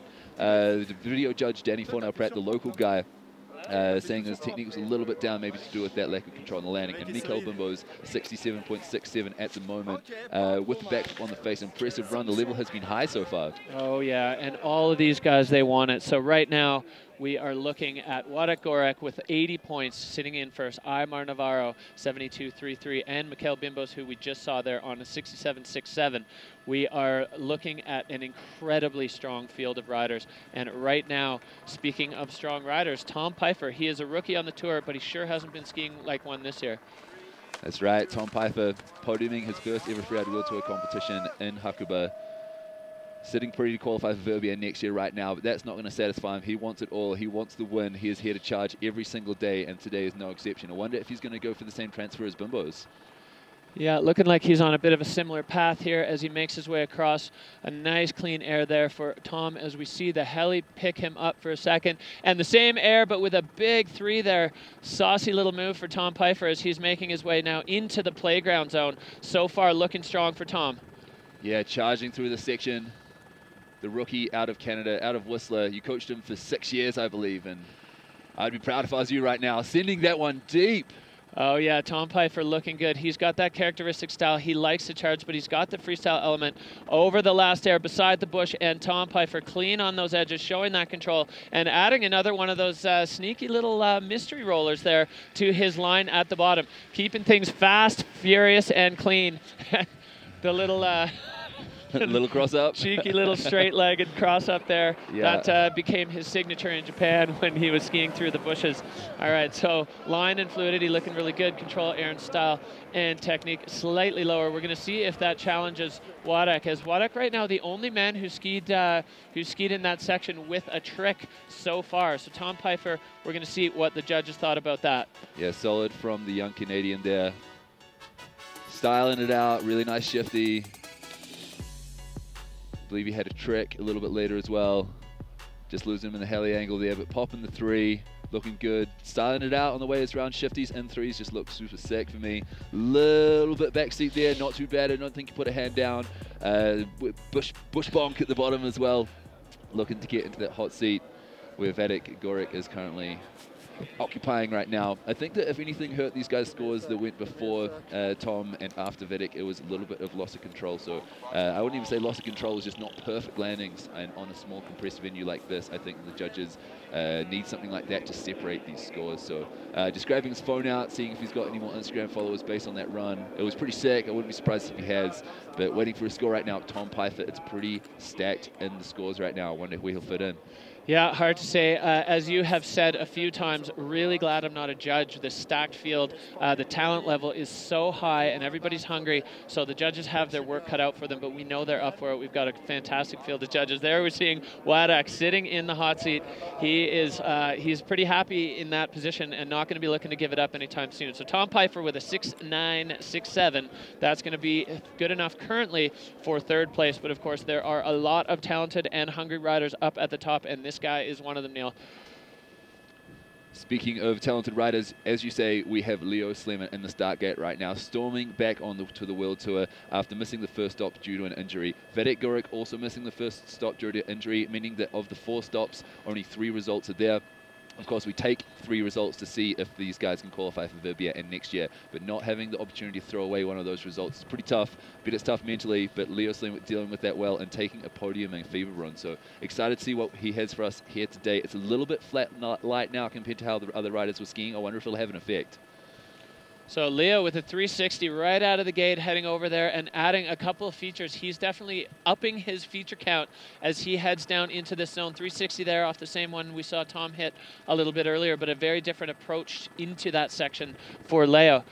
And another 360, 360 so far. He's only halfway down the top of the face, treating us to that freestyle show that we thought we might see, especially in the playground section. The look is right. But now going back to the free ride style, stomping down on that top hit before making his way quickly to this bottom air as a double. Yeah, Leo Sleeman approaching this one. That's been a bit of a classic, landing right next to the bush. Absolutely solid there. Leo Sleeman lighting things up on the bottom half of this venue with some classic free ride style and adding the freestyle at the top. So it really is all about the blend here for Leo Sleeman. He has been the Freeride World Tour champion before. You know he's got those banger runs in him, and he wants to be on the podium here and back up what he did in Fieberbrunn. Yeah, that was a super solid run for someone that missed the first competition due to injury. I love that he came off the top with this, missed an ankle injury to the first stop, and 360s, as I was saying, straight off the top. So fast on this one. It wasn't super poppy, so just having to go extremely quick to get off the ground there.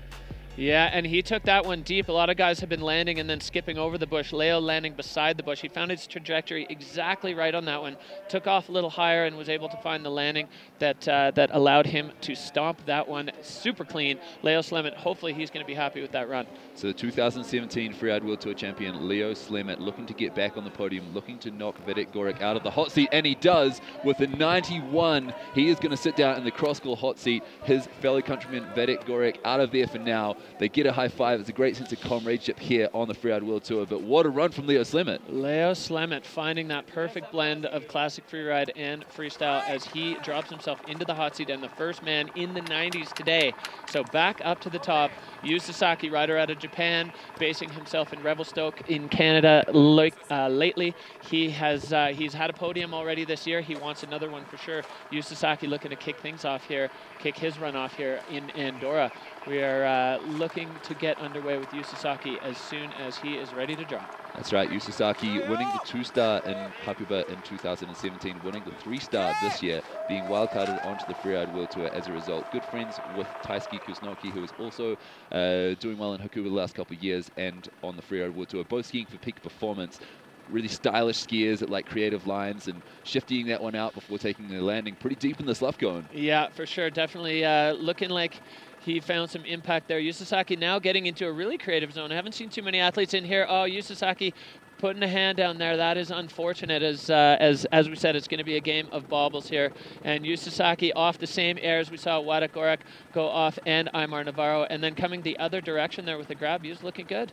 Yeah, really stylish rider. I wonder if this flat light is affecting his skiing at the moment because it's not quite as sunny as it was before when we saw the original athletes ride. But this guy finding something super creative and transferring all the way over that big, bushy, rocky gap. Really cool to see something so original from the Japanese rider. Yeah, I like that section, and I did wonder earlier if anybody was going to go over there. You know, there are so many options, but once you choose a direction on this face, you're pretty much committed to staying on that side. So definitely, you know, it forces the athletes to make a decision early on, and then once they choose the side, of course, that's where they're going. So that was cool to see. Yu's the first guy in that zone today.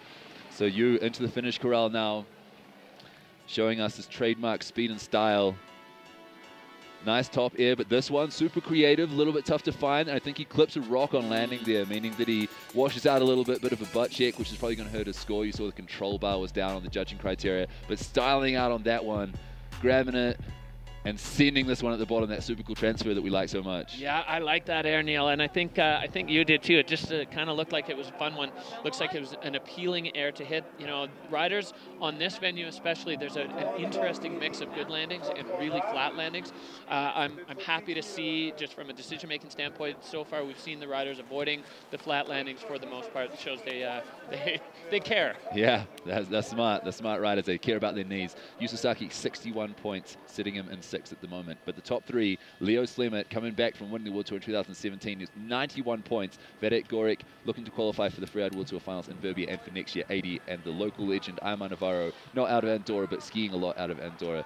How about legends, man? We've got another one right up here. Speaking of legends, Tanner Hall, right now he is sitting up high in the standings for the overall. He's been on the podium so far this year, and Tanner Hall looking to back it up. We're missing Jan Dumac Baudron because of a knee injury, so right now it is the ski boss, Tanner Hall, making his way from that high start one. That's right. Tanner was psyched this morning. Had a bit of a chat with him as he'd like to get on the commentary booth sometime to say hi and what up to the world. So shout outs to whoever he's planning to shout out to. He's got a great entourage traveling with him. A really positive group of stylish skiers and friendly people. Styling it out himself so far. Nice shifty there. Yeah, Tanner Hall floating a big 3 there and making his way across court into the playground. Tanner Hall kind of we're always expecting to see some freestyle wizardry from this man, and so far we are seeing it. Tanner Hall making his way through into this lower section of the playground. Yeah, floaty left 3 at the top, couple of shifties and nice creative airs through here. Nose but a 3 as well, like it ain't nothing. Above exposure too. The ski boss doing his thing.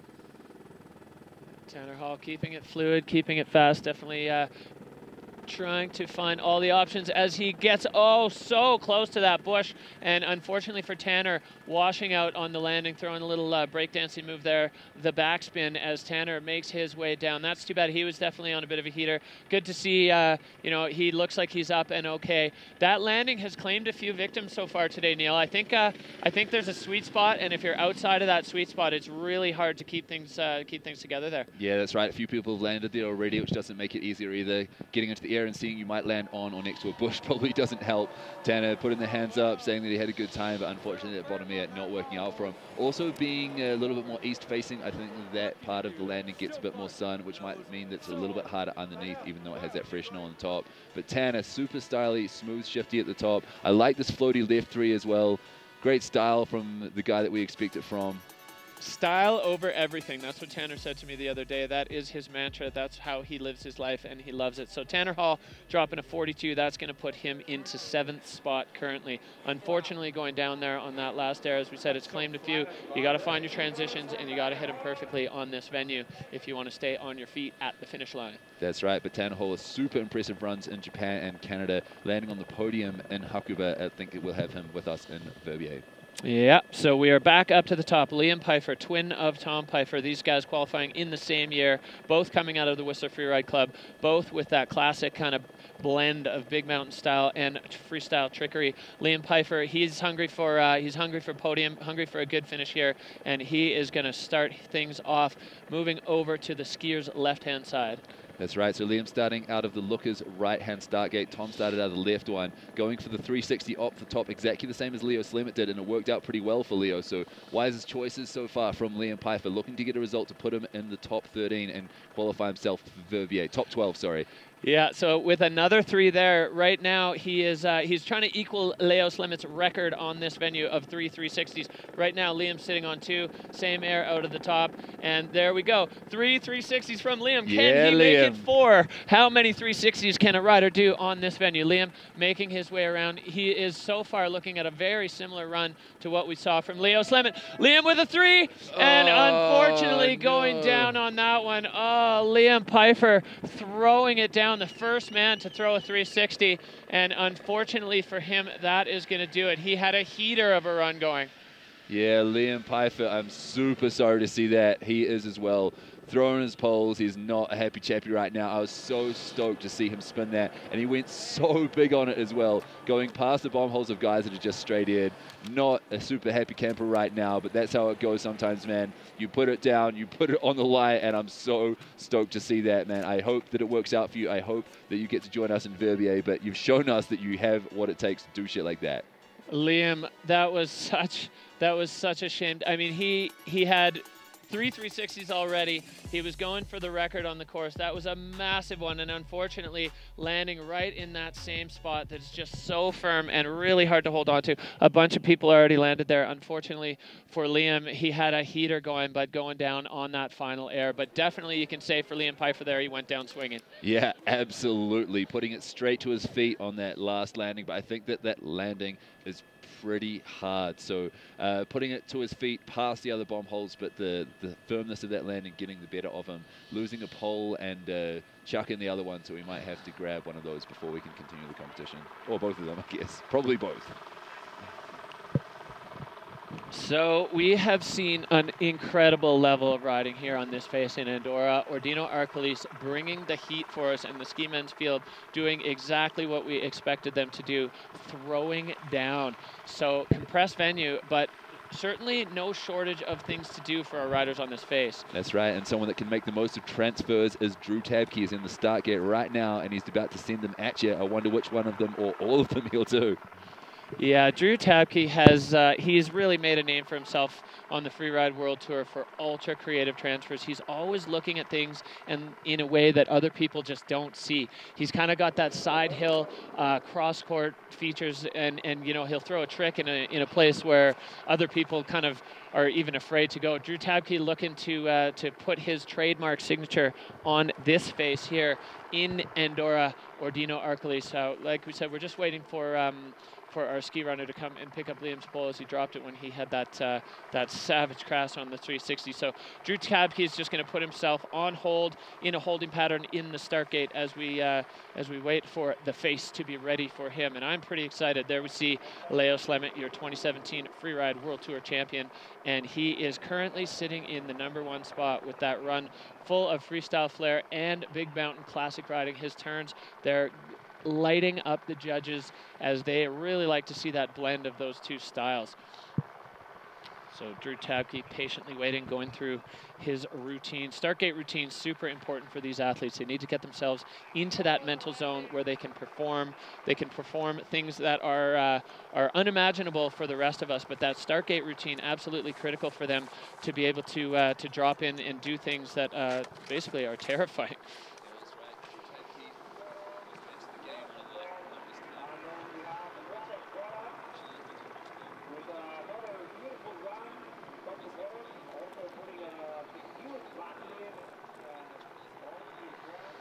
Able to join for personal reasons right now.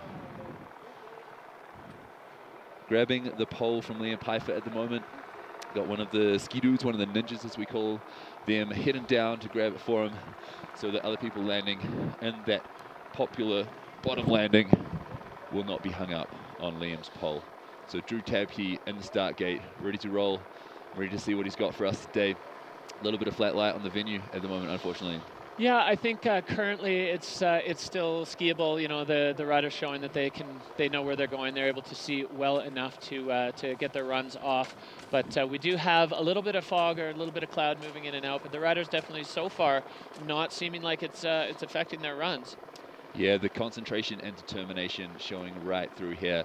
It's not always easy with the conditions being a little bit variable. Snow's good, light not always good. Snow a little bit variable, some of those landings not perfect, especially one of the most popular ones looks like it has got a little bit firm. But now we have one of our ski dudes, one of our local volunteers and ninjas grabbing the pole of Liam Piper. And huge shout out and thanks to those local legends for volunteering and making this event go off, because I don't think we could do it without them.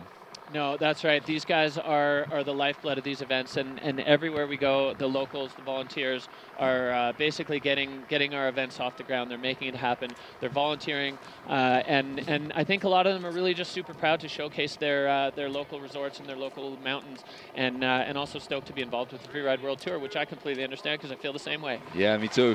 Drew Tabke, a long-time mainstay of the Freeride World Tour at home here in Ordino-Arcalis. His run last year was unbelievable. He also speaks Spanish. They love him here, so do we, and he is on course.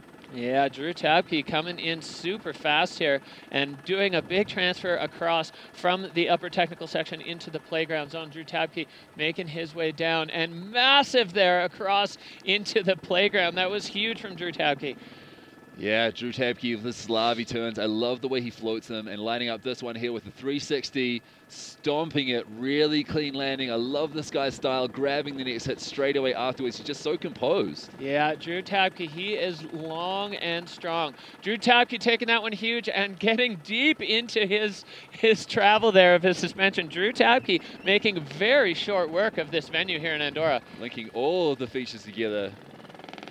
Getting some hang time off those mystery poppers, as you call them. Not quite the sunny, sparkly power experience, but still, Drew Tabke, the fluidity and technique right up there on the judging criteria. Yeah, that was a fast and furious run from Drew Tabke. He was going in hot. He wants to do well here. Drew Tabke looking to stamp his ticket into Verbier. Yeah, I love the way he styles out those grabs as well. Big ears. A little bit of a running on that one, but still completely in control. You can see after this 360, puts it to bolts, makes a turn straight away into the next air before taking this one deep. Yeah, and I like where he took off. He took off a little bit higher, and it allowed him to land a touch higher on the face, which made it way smoother. Some of the guys that are taking off from that lower takeoff with the same speed as Drew had are just getting into that zone that's either a little bit, as you said, affected by the sun and then the refreeze, or possibly the fact that a whole bunch of people have landed there. But whatever it is, Drew Tabke found the money spot, and he was clean through there. So fluidity and technique looking bright green there on the judging criteria. Line control, air and style, even, you know, he had that 360 in there. So we're going to see what the judges thought about that, but definitely Drew Tabke is at the bottom on his feet, which is going to be a huge bonus today. That's right. We've seen a couple of crashes so far, and the field has been reduced to, I believe, only 15 skiers. So Drew Tabke, so far, I think we are more than halfway through, and he could land himself a pretty high score. He has. 4th place, 71 points. Great run from the Style Master, from the Transferinator. Like you were saying, he found the sweet spot in that landing by taking off a little bit higher, and transitions are what you want to be finding in this face. All right, so Leo Slemet holding it down in the hot seat right now with a 91 even. Wadek Gorak with that massive backflip sitting on 80 points. And Aymar Navarro with the big mountain charging line right now in third place. But here is a man who is looking to do some big things today. If he finishes in the top 6, we believe he will be crowned Freeride World Tour champion. He is starting from start 2. Not going to be surprised if we see Marcus Eder go pure freestyle here today. Yeah, that's right. Marcus Eder, backcountry freestyle at heart. Freeride by choice sometimes. He can do so many styly things in so many exposed places, and there he is doing one of them, but unfortunately going down. Oh gosh, kind of scared me for a bit there. There was a big floaty flat 3, but almost looked like he was going to land on rocks at one point. Yeah, the angle that we had on that really made it look scary. I hope that Marcus is okay. Looking at the track there, it looks like he did land in snow, so hopefully he's going to be feeling all right after that one.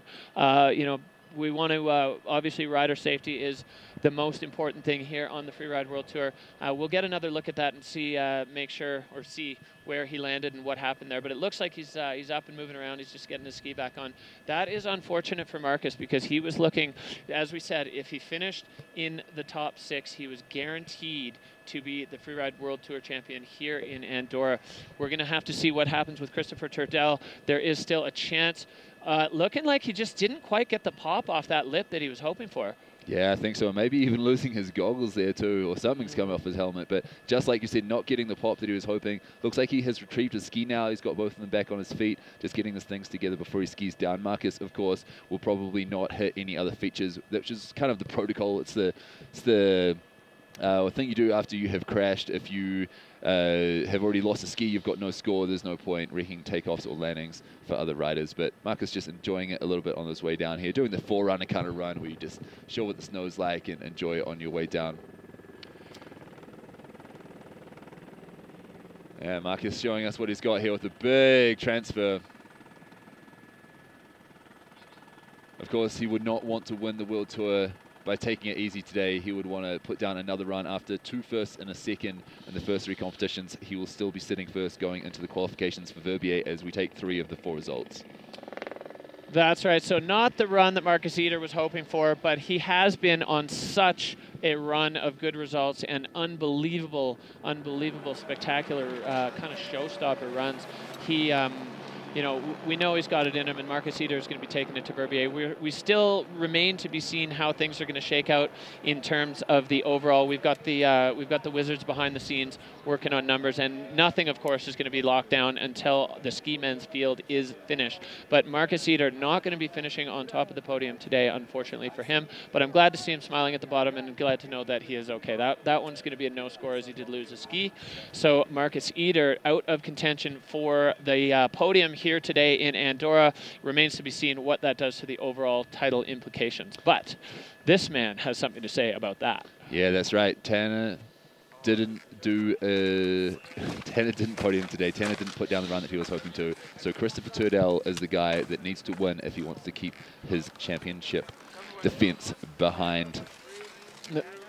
Yeah, that's right. So we're getting word that Christopher Turdell is going to be heading off behind the peak, as we saw with Aymar Navarro. Not sure if he's looking to make that same entry. We're going to see him pop into view pretty soon, as he's just making his way behind the ridge. There he is, and now looking to get himself into his line in this ultra-technical section. Christopher Turdell starting things off with a bang.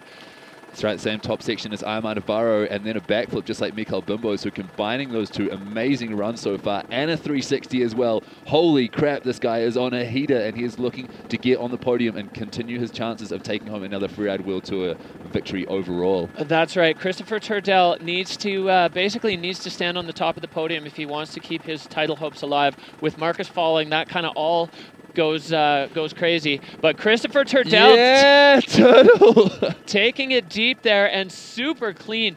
That was possibly the fastest run, or up there with the fastest runs we've seen. Ultra clean, and really blending the freestyle and the big mountain. That was a really creative and super technical entrance, and then straight into the backflip with the 360. Christopher Turdell doing what needed to be done here in Andorra. Amazing run from the Turtle there. Wow, that's got to be on the podium for me, if not first place. The technicality of this top section, doubling through that chute, you cannot fall there. It is no fall zone. And I think that Mikael Bimbo skipped that so he could backflip this hit, and Turtle managing to backflip that one as well. So Christopher Turdell styling out the 360, crossing it up, and then that bottom air took it from above everyone else to about the same as everyone else. So stomping it super clean, finding exactly the right transition. Yeah, really cool to see, you know, Christopher Turdell able to be versatile there. The way he hit that lip, if he popped, he would have taken it all the way into the flats. You saw his legs just absorb the takeoff enough to keep him on the trajectory he needed to hit that sweet spot in the landing. That was a really, really strong move tactically for Christopher Turdell to hit that air in that way. And it worked out, obviously, in his favor, as he was clean all the way top to bottom. And now we put it in the judges' hands. We're going to see what they thought of that relative to Leo Slemet's run, who is currently holding down the hot seat. I'd say it's going to be close, but we're going to leave it to the judges. That's right. So Christopher Turdell, the defending World Tour champion, potentially taking the hot seat off the 2017 World Tour champion, Leo Slemet, and that opens things right up again, as Marcus Eder could have won overall today with the top 6 result, going down, crashing, losing a ski, opening the door a little bit, just a crack for Christopher Turdell, but Christopher Turdell jamming his foot in there and saying it's going to be a fight to the end. We are going to go to Verbier to decide who is going to be the Freeride World Tour champion 2019. That's right. He is the reigning Freeride World Tour champion for a reason. Christopher Turdell actually locked up his tour title at the second last stop last year. So you know he knows how to get it done. You know he wants it, and he's definitely hungry here, as he showed, and he put a masterful plan together and executed it perfectly. So Christopher Turdell, right now we're just nervously waiting to see what the judges had to say. We saw Leos Lemets run on the rider's left side. We saw Christopher Turdell entering from the extremely technical top section. That the only other man who's gone through there is Aymar Navarro, but Christopher Turdell definitely adding a few little spices to the stew in his run. So oh man, I just can't wait to see what the judges thought of that. They're taking their time with it, definitely tossing it around, looking at the various aspects of it. The judges, well, yeah. I don't envy them. No, not at all. With live scoring, they want to get it right. So it's good that they take the time and make sure that they get it where they want it to be. So 90 points for Christopher Turdell, second place at the moment, just below Leos Lemets, the two Freeride World Tour champions of the last 2 years, hugging it out, showing the sense of camaraderie there. Amazing runs from these guys in the top three. Huge backflips, technical lines. It's been such a show so far today. Unreal riding. So Leos Lemets right now in the 91, Christopher Turdell sitting on 90. And I think it was still Wadek Gorak there holding down third spot. It was, that's right. Sweden, France right now. European podium at the moment, but someone looking to change that. Andrew Pollard coming off a podium in the last stop in Freeride, 360 off the top. You know something about this guy. Yeah, Paul, he's got that Alta style. I kind of see him as the fresh-faced Drew Tabke. He's always looking at things just a little bit differently. He calls them the mystery lines, and he knows how to find them. He's got that eye for the terrain, that just lines that other people don't see. And so far, things are looking good for Paul. Yeah, really smooth, solid, fast run. The fluidity must be super high, as well as the air and style. Coming into this bottom hit at pace. And styling that one out as two, stomping it so perfectly, making it look easy. Yeah, that was a blasting run for Andrew Pollard there, looking clean. He is a man who likes to have fun on the mountain. When he's having a good time, when he's skiing a line that he likes, his style really shows through, and that's been kind of his take. He had a little bit of a reset after Japan and Kicking Horse, where things didn't go quite his way. He said to himself, I just need to ski like myself, and I need to ski the lines that I like, instead of kind of trying to figure out what the judges want him to ski. And so far, that has been a successful recipe for Andrew Pollard, as it landed him on the podium in Fieberbrunn. And this run here was absolutely clean. He found transitions there, and on this final air, if we're going to see it pretty soon here, he definitely found the sweet spot in the landing, as using there we go, using those long legs, and just dead clean stomp there for Andrew Pollard on that bottom air that has been the cause of so many mishaps so far today. Yeah, that's right. Just looking so solid on the air. Andrew Pollard, Apol out of Utah, fluidity and air and style right up there, coming through that whole section smooth, linking it, lacing it together, hitting as many features as he could, sitting in 83 right now, third place, just knocking Wadek Gorak off the podium. Damn, dude, Andrew Pollard looking at potentially 2 podiums in a row with 3 riders left. Yeah, I'm just so happy to see Andrew Pollard embracing his own natural style and seeing it work out for him. That's such a great thing to see. So another man who's got his own natural style, Berkeley Patterson, stylish rider, last year's Rookie of the Year on the Freeride World Tour, and looking to back that up this year. He's had some really strong runs this year. Berkeley Patterson looking to lock down a podium spot. That's right. Berkeley also spinning off the top. A little bit of a hand on that landing. It's been a popular move, that top 360, and we saw it from a couple of the top riders. So wonder if Berkeley will join them up there in the podium contention spots, making his way through the spicy zone. The picnic, the pocket picker, finding that pocket by airing straight off the rocky, bushy section into the nice landing. Slightly more cut up now. I've seen a few riders come down here now, but Berkeley making fast work of it with a huge 3 as well. Yeah, Berkeley adding the freestyle here, and another one right after. The control that it shows to be able to hit that 3 and then land and turn right into another air. And Berkeley coming in high on this one, taking it slightly cross court, unfortunately getting pushed onto his back a little bit for Berk. That's definitely going to affect the control score, but I really like the way he linked out of that 3 into another feature straight away. So solid. He went massive in Fieberbrunn, and he's gone massive here as well. It's really impressive skiing from the young American rider, the rookie, putting down big runs, never one to hold back, does not want to ration the passion, and he certainly hasn't done that here today. Yeah, Berkeley kind of said once he's got a plan, the plan is what's going to happen regardless of what else is going on, either in his head or on the face. So Berkeley across here out of the gate with the 3. We did see a little bit of a left hand down there, kind of a you know, early stage backslap, taking it deep into the travel there, and then this big 3 for Berkeley, right onto the left ski and turning over to turn that into a bit of a double. And then this one, again, getting just a little bit inside and a little bit behind, body behind the feet there. So Berkeley Patterson, 64.33. That's going to be good enough currently for 9th place. Not quite the run Berkeley was looking for there, but definitely some exciting moments in that one. Yeah, that's right. 2 big 3s, 2 big airs. Berkeley Patterson looking at a potential top 10. I think 3 top 10s is usually what gets you into Verbier and next year, so that's looking good for him. But looking even better, the current standings, top 3 guys, we've got France, Sweden, and America. That's right. So Leo Slammet holding it down, Christopher Turdell sitting in 2nd, and Andrew Pollard in 3rd. Right now, here's another man who wants a good result here, Carl Regner Eriksson. He has been throwing flat 5s off crazy small jumps. He's got the skills, and Carl Regner Eriksson, he's heading around the back. We're going to see him pop out, and I think he might be heading into the same section as we saw Christopher Turdell. Yep. That's right, and Ayman Navarro, super smooth through there, landing straight on the snow. I think Christopher was a little bit closer to the rocks in there. Carl laying out a massive backflip too, straight to his feet.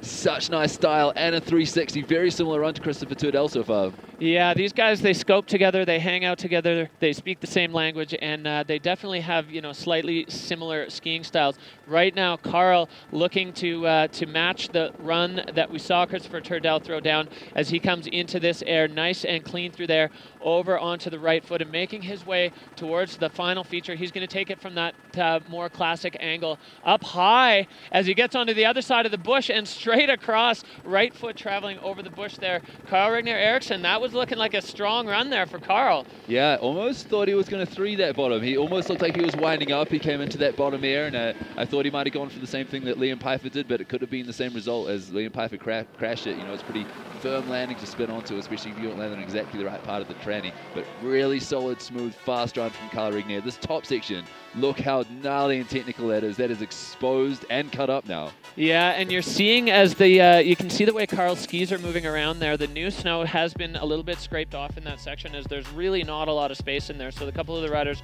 taking a very similar trajectory, and it's definitely looking firmer than what it did before. But Carl making short work of it and looking pretty happy here. Oh, we've got a nice moment there between Leo Slimmet and Marcus Eder as Leo's still holding down the hot seat. We're going to see what the judges thought of Carl's run. Definitely combining the blend of freeride and freestyle. Super technical at the top, and then straight into the backflip, and the backflip straight into the 360. Definitely Carl packing that run with action. So much composure, holding it down for the Swedes, Carl. There's one of the Swedes who can't make it here today, Rainer Baccared. He would have been starting for the 55th time in the Freeride World Tour, but Carl Regner Eriksson, 4th place right now, 81.33 points. He's got to be stoked with that. So far, I believe that's his best result this season. Yeah, looking good. That was a strong run for Carl, and with only one man left at the top of the mountain, Carl guaranteed to be in the top 5 here, which is pretty much what he needed to do in order to move himself on to Verbier and next year on the Freeride World Tour. Now, Griffin Moeller. Griffin is the best skier without a result that I can think of this year. He's had some tough luck, but he is such a strong skier, and he's always so positive. I love Griff's attitude. You know, he's been making those sniper videos on Instagram when his skis come off. He's you know, he's able to laugh about it, which is great, you know, because we know what a great skier Griffin is, and we just want to see an awesome run out of Griff. Yeah, that's right. Storming through his rookie year last year, Griffin Moeller is looking to repeat that now in the 4th stop of the 2019 tour. He is on course. Griffin Moeller, of course, making those sniper videos as his skis came off unexpectedly in the last couple of stops, and looking to start things off with the bang. Same as a few riders, including the current leader, Leo Slimmet, with a 360 off the top.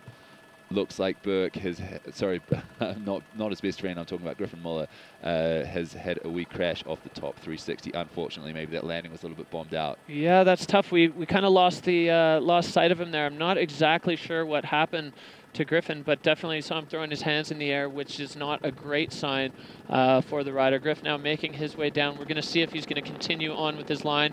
360 there for Griff, so that's good to see that he is still making his way here with a wild one there, landing just next to the rock as Griff comes down into what has become the standard bottom air, landing just above the bush, getting a hand down, unfortunately, there for Griff. Not really sure what happened. Hopefully we will find a replay of that and see what happened to Griff.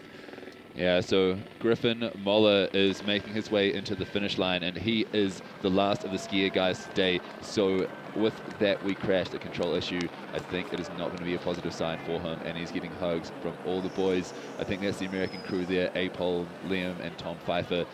Griff, unfortunately, going down on that top hit, looked a bit bombed out. They probably landed in exactly the same place as somebody else, meaning the landing was a bit more firm than he expected, and unfortunately getting the better of him. Still putting down a sick line after that, though, seeing those transfer airs and the other 360s that he put down too. And that means that unofficially, Leo Slemmet has taken home a win here today, storming back onto the Freeride World Tour with a podium at the last stop and a win here today. So Leo Slemmet, he's going to be right back up there in the overall standings, even though he's only beat 3 of the stops. 2 of them have been podiums, and that's going to look good for him in the title race.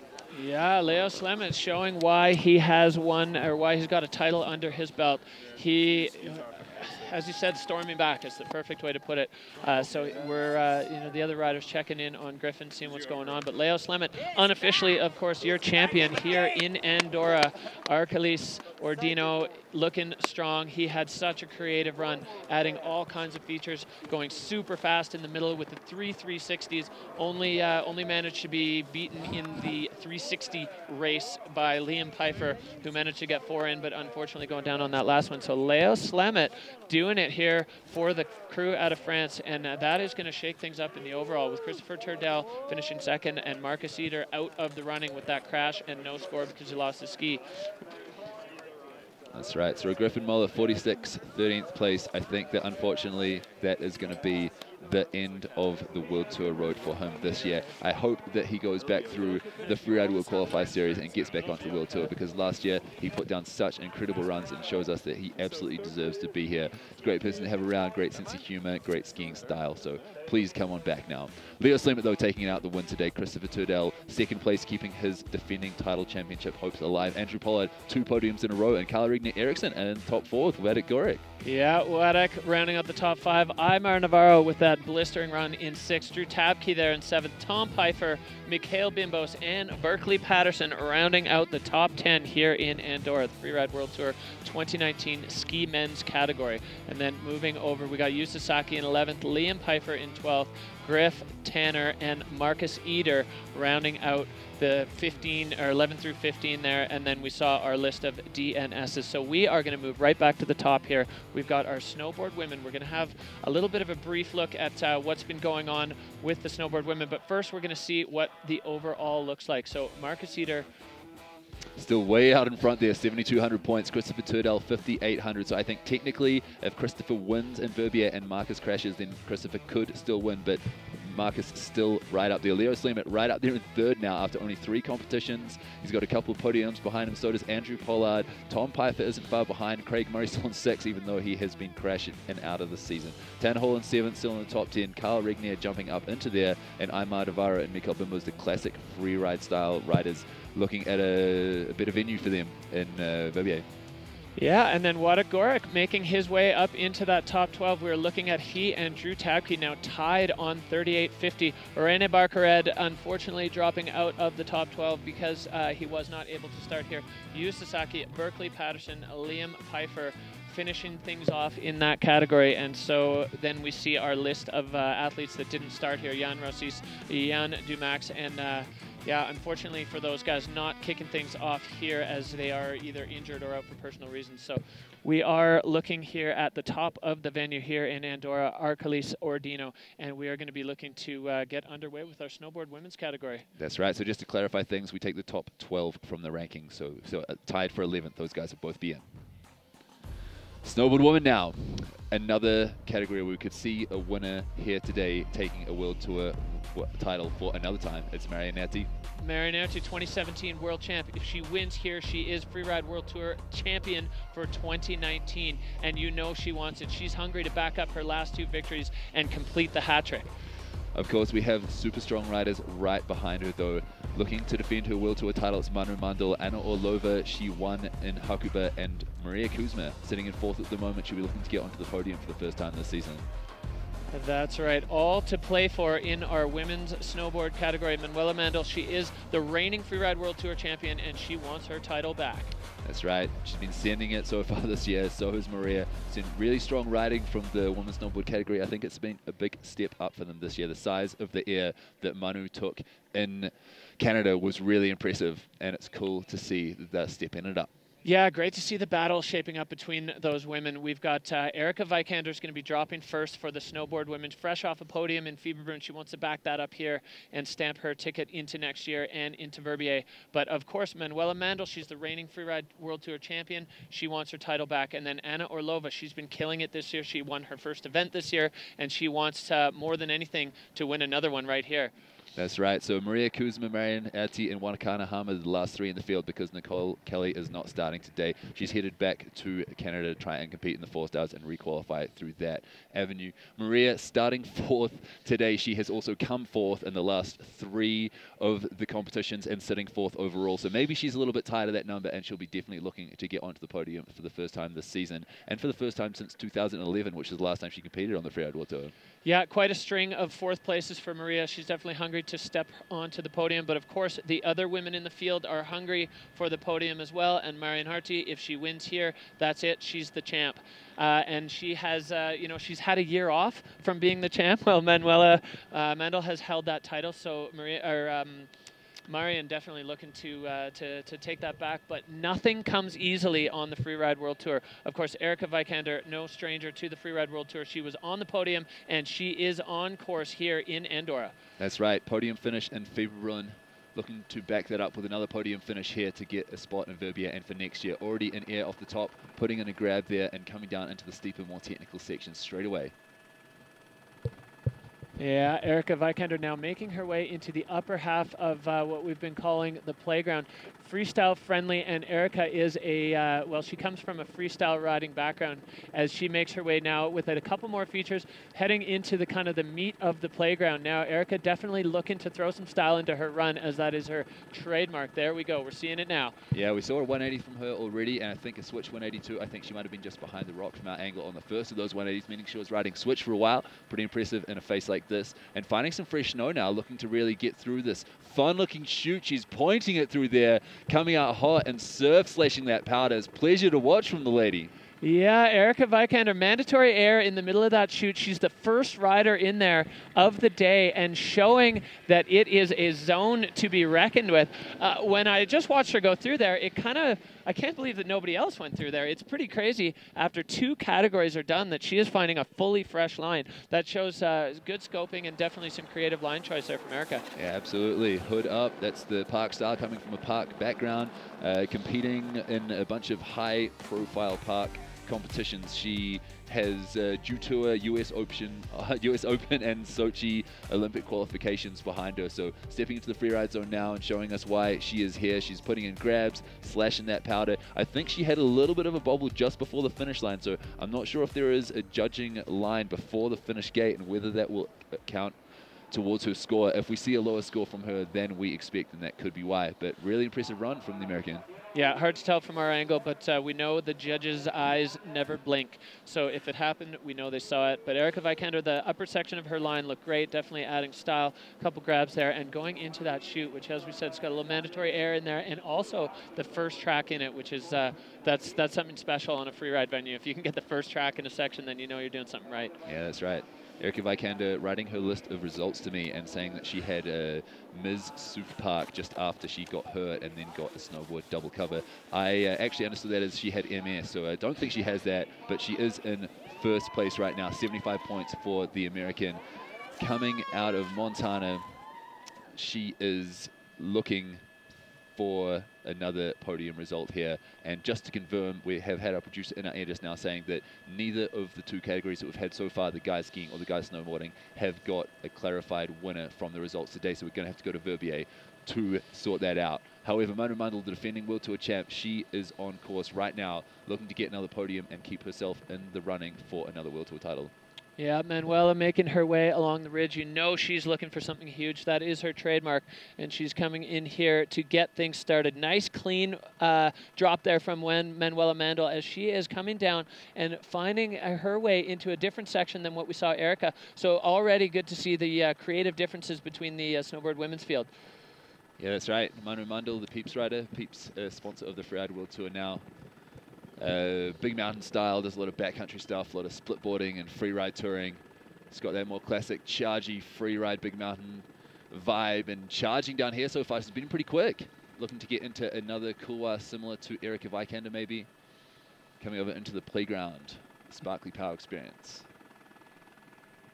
There we go, Manuela Mandel, cross-court double there. The first one big and the second one taking it big because she was going so fast, as she is now making her way around the back of this huge block and adding another feature. We're going to see if she can squeeze one more in there, as now this section is looking like maybe it's a little bit rough, but Manuela Mandel so strong and so centered, balanced on her board. No problem for her to stay balanced and to keep things fast and fluid, as she even throws a little mini method there in the bottom section. That's right. On the sneaky poppers, or mystery poppers, as you call them. I like that one. A little bit down on the fluidity on the judging criteria for Manu Mandel, but she's stoked, clapping it out. She's happy to be down on her feet. I think she displayed strong legs by riding through a bunch of different airs, getting off the ground as many times as possible. A little bit contrasting to Erika Vikander, who rode a steeper, more technical section with less airs and more speed. So it'll be really interesting to see how the judges compare these two. Yeah, it's one of the hardest aspects of being a judge here, is comparing sections of the face that are inherently different from each other. They do a great job of it, and our panel really knows what they're doing. They are super experienced, but they definitely know what's up. Okay, so we're seeing the numbers come in there. 63.33 for Manuela Mandel. Erika Vikander now holding on to the top spot, but of course we do have a stacked field of talent up there at the top, looking to knock Erika off the hot seat. That's right. Manu Mandel winning the event here last year, so not able to repeat that this time. Still in the running for an overall title win at the moment, but like you say, so many talented riders yet to come, and one of them is right here, the Russian rider Anna Orlova. She is also in the hunt for her first World Tour title, looking to take the turns off Manu and Marian. The Russian rider in the gate right now, looking to do some pistiets stuff. She's starting from the steeper, more technical, higher start. Look is left. Yeah, it's come to be her trademark. Anna Orlova definitely loves to get into the super steep techie stuff and make her way through that in a fluid and smooth fashion. She's got a win this year. She's got a second. She's got a sixth place that she would probably love to throw away. So she is underway here in that super steep technical section. Anna Orlova making her way over to the rider's right. We haven't seen a lot of action in this section yet. That's right, not from the snowboard woman, and not from any category, in fact. She is in the steepest, most technical part of the face that you can get up to. A little bit of exposure there, making sure that she gets off that on her feet. And bouncing through there, that's cool to see. It's definitely her trademark style to go into the exposure and come through the compulsory airs. I think it really challenges her mentally and looks cool for anyone viewing these. It's what you want to be doing when you're choosing your line. You want to be looking into stuff that people, oh, where she's going to go, what's she going to do, how's she going to get out of this one. You want it to be like a cartoon where like, they can't possibly escape from this. Come back next time.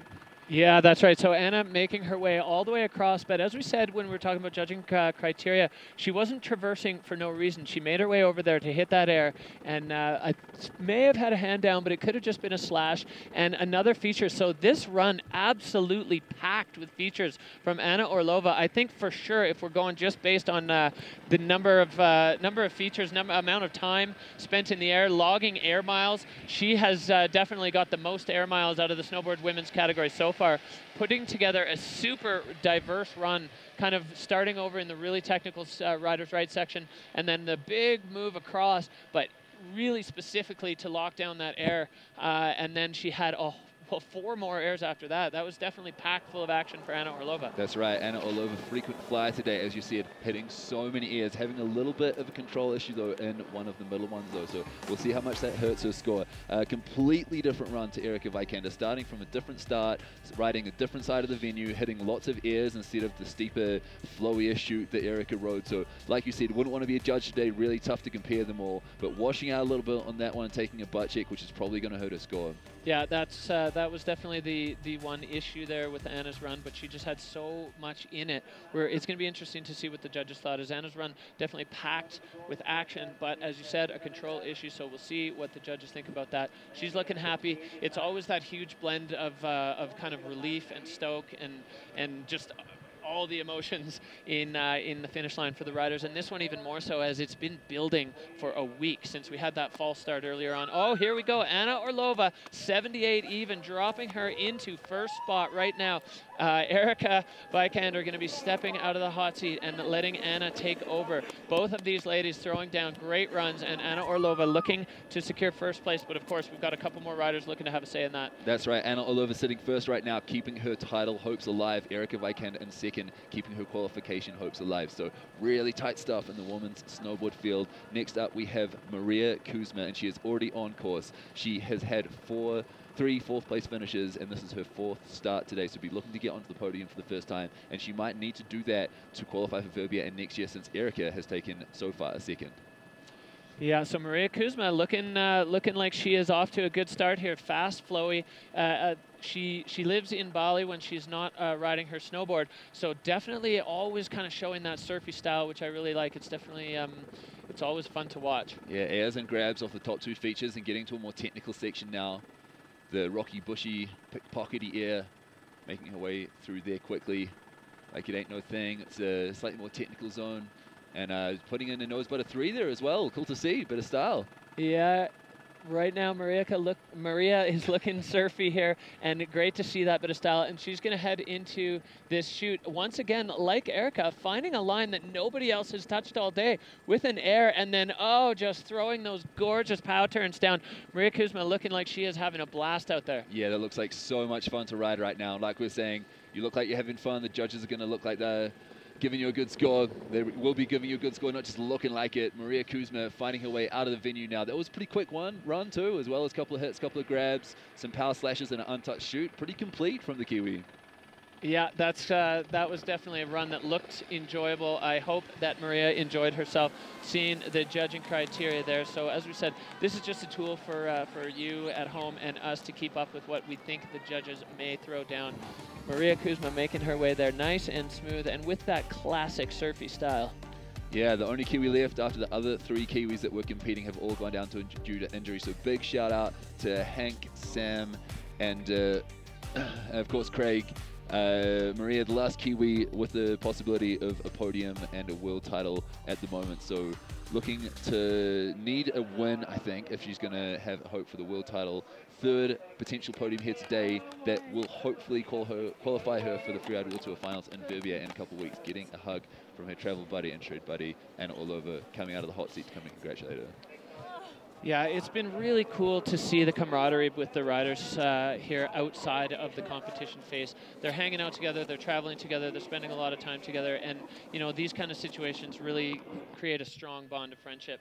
Of course, we do have one more rider up here on the face. Marian Herty is at the top, and if she wins here, she is 2019 Freeride World Tour champ. Marian Herty out of France. 2017 world champion, looking to take the title back today with a win. She could do it. Marcusita didn't manage to in the skiing guys. Victor De La Rue didn't manage to in the snowboarding guys. Will we crown a world tour winner here today? And Marian Herty starting off strong, taking that top air deep.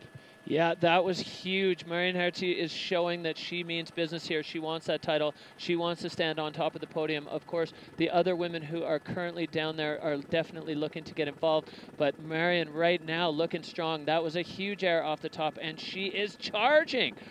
Really fast run, fluid and smooth so far. 3 big airs and stomping them straight to her feet. No hand down, no butt check. Putting a grab in off that one.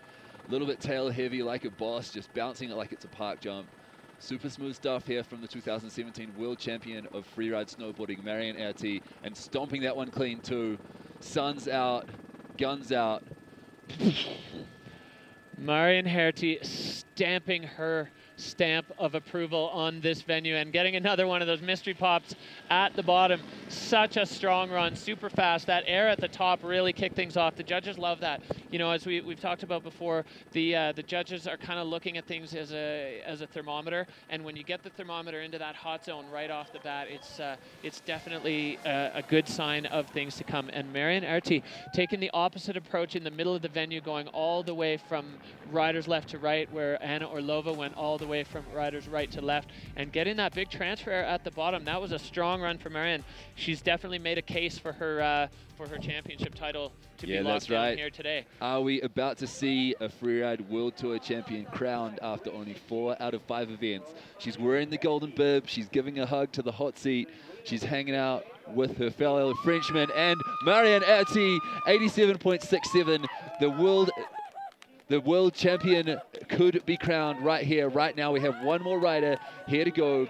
Wakana Hama is the next in the start gate, and she has to beat Marian Erti's top score of 87.67 if Marian Erti is not to be crowned the Freeride World Tour champion today. The Cross Call sponsored rider about to sit down in the Cross Call hot seat and maybe be presented with a World Tour win after only 4 out of 5 stops. That's amazing stuff, Derek. Oh, yeah, it sure is. But of course, we do have one rider still left at the top, Wakana Hama out of Japan. She wants it. She wants to be on the podium, and she has stood on the podium this year. You know she wants to be back there. She is in that steep technical section up at the top, and she's getting things going here. Wakana Hama out of Japan is underway. Yeah, as you said, it's steep and technical up here.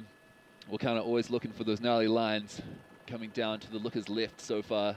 Hallie following around, sun's out. Snow's a little bit scraped off from the other riders that we've seen come down through here. I believe Anna Orlova was also in that section. And Wakana Hama enjoying the fresh power that she's finding there. Slashing away. Looks like a lot of fun up there, Derek. Yeah, this kind of surfy pow, it just seems to lend itself to snowboarding. It makes it look so much fun, and the riders just surfing down, throwing those big plumes of snow out as they make their turns. Wakana Hama making her way through that open pow field as she now approaches this air section. Nice and clean through there. Wakana is, oh, she got a face shot on that one. Things are looking good right now for Wakana Hama. She's currently the only track in this section as she comes across and rejoins with some of the other tracks, and now headed over a little bit more to the riders left. So linking a bunch of features together, starting from the steeper, more exposed Nelly, starting to look his left and enjoying this power field down through here. Like you said, a few features that no one else has hit, so making the most of it. Fresh landings. There's been a lot of riders so far today, so it's smart line choice to line up things that are still going to have fresh landings and no tracks in them. Yeah, Wakana popping her way through, always finding that playful style. She's got that playful style that really matches her playful personality. She's always smiling. She's kind of been out exploring in the wilds of Andorra. Saw her 2 days ago, and she pointed at the peak across the valley from the hotel and said, I went up there today. Huh, wow, that's super impressive. I didn't know that. The Japanese rider, the Japanese veteran, coming down into the finish gate, so we'll wait for her score. If she wins, Marian is not champion. If she doesn't win, Marian is world champion. And then we have all sorts of different other scenarios for who finishes in the top 3, and you need to be in the top 4 to qualify for Verbier in next year. So Wakana Hama, the Japanese rider, is she going to qualify herself for the Verbier finals and the World Tour 2020? Yeah, it's crunch time here, and there's a lot of things at stake. So we are just looking here at the score coming in for Wakana Hama, 58.33. That's putting her into 6th position. Neil, what does that mean? Marian Erti is Freeride World Tour champion 2019. There you go, getting hugs from Erica Vikander and Anna Orlova in the cross-call hot seat. Appropriate for the cross-call rider, taking her 2nd Freeride World Tour title in 3 years. That's amazing stuff from the French rider. She must be super psyched right now with the whole event to go. She is already taking the title home. It's been amazing stuff this whole season from the French snowboarder. Oh yeah, that is an exciting moment here in Andorra. Marian Erti showing who's boss. She just stamped her authority on this venue, and not only on the venue, not only here in Andorra, but on the tour. She has now won 3 events in a row. Marian Erti is on fire right now, and she is your 2019 Freeride World Tour champion. That's right. Also, Marian Erti riding on the World Cup of slopestyle previously, so a champion all round, a great versatile snowboard rider. film parts, competitions, she can do anything. And she is right there in first place. Anna Orlova second place. Erika Vikander taking her second podium in a row. And Maria Kuzma taking her fourth. So Manu Mandel, the defending champ, in fifth, Wakana Hama in sixth, and Nicole Kelly not starting today. She's back at a 4-star in Canada. So I wonder what that's going to do. Apart from Marion winning the title overall, nothing is certain now. Erika Vikander with that third place might jump up into qualification for Verbier and for next year, but I'm not sure. Going to have to do the maths. Going to have to look at the overall results. And there you go, Marion Erti, the winner overall, 7,500 points. Anna Orlova sitting in second. Manu Mandel, 58.05, sitting in third, just in front of Erika Vikander. Unfortunately, that means that Maria Kuzma and Wakana Hama do not qualify for Verbier and for next year. And I'm sorry to see that because they're both super rad, ripping riders that were a pleasure to have around. I hope you make it back to the tour in some way, shape or form in the future, girls, because it has been such an amazing show to watch you all throw down here. But for today, Marion Erti, the winner of the competition and the winner of the Freeride World Tour 2019. Oh, it's the glory and the heartbreak of crunch time, Neil. You know, it's one of these things that we all know is coming, and everybody is so hungry for it here. But unfortunately, now we're starting to see these things play out, where we have riders who are making a big jump, who weren't, you know, in the cut and jumping into it by a podium finish, and vice versa. And in this one, we've got a tour champion who is going to be crowned today. Marion Erti locking things down. She has put her stamp on the season this year. 3 wins in a row. That's how you do it. If you want to win a championship, that's a great way to do it. Absolutely. We see her hanging out in the Golden Bib in the Riders Lounge, and the ladies are psyched, all hanging out in front of the camera. High fives to each other, stoked for the level of riding today, hanging out in the sun and the fresh snow. So, Marion Erti, your Freeride World Tour champion 2019. Like you said, the Golden Bib, 3 wins in a row.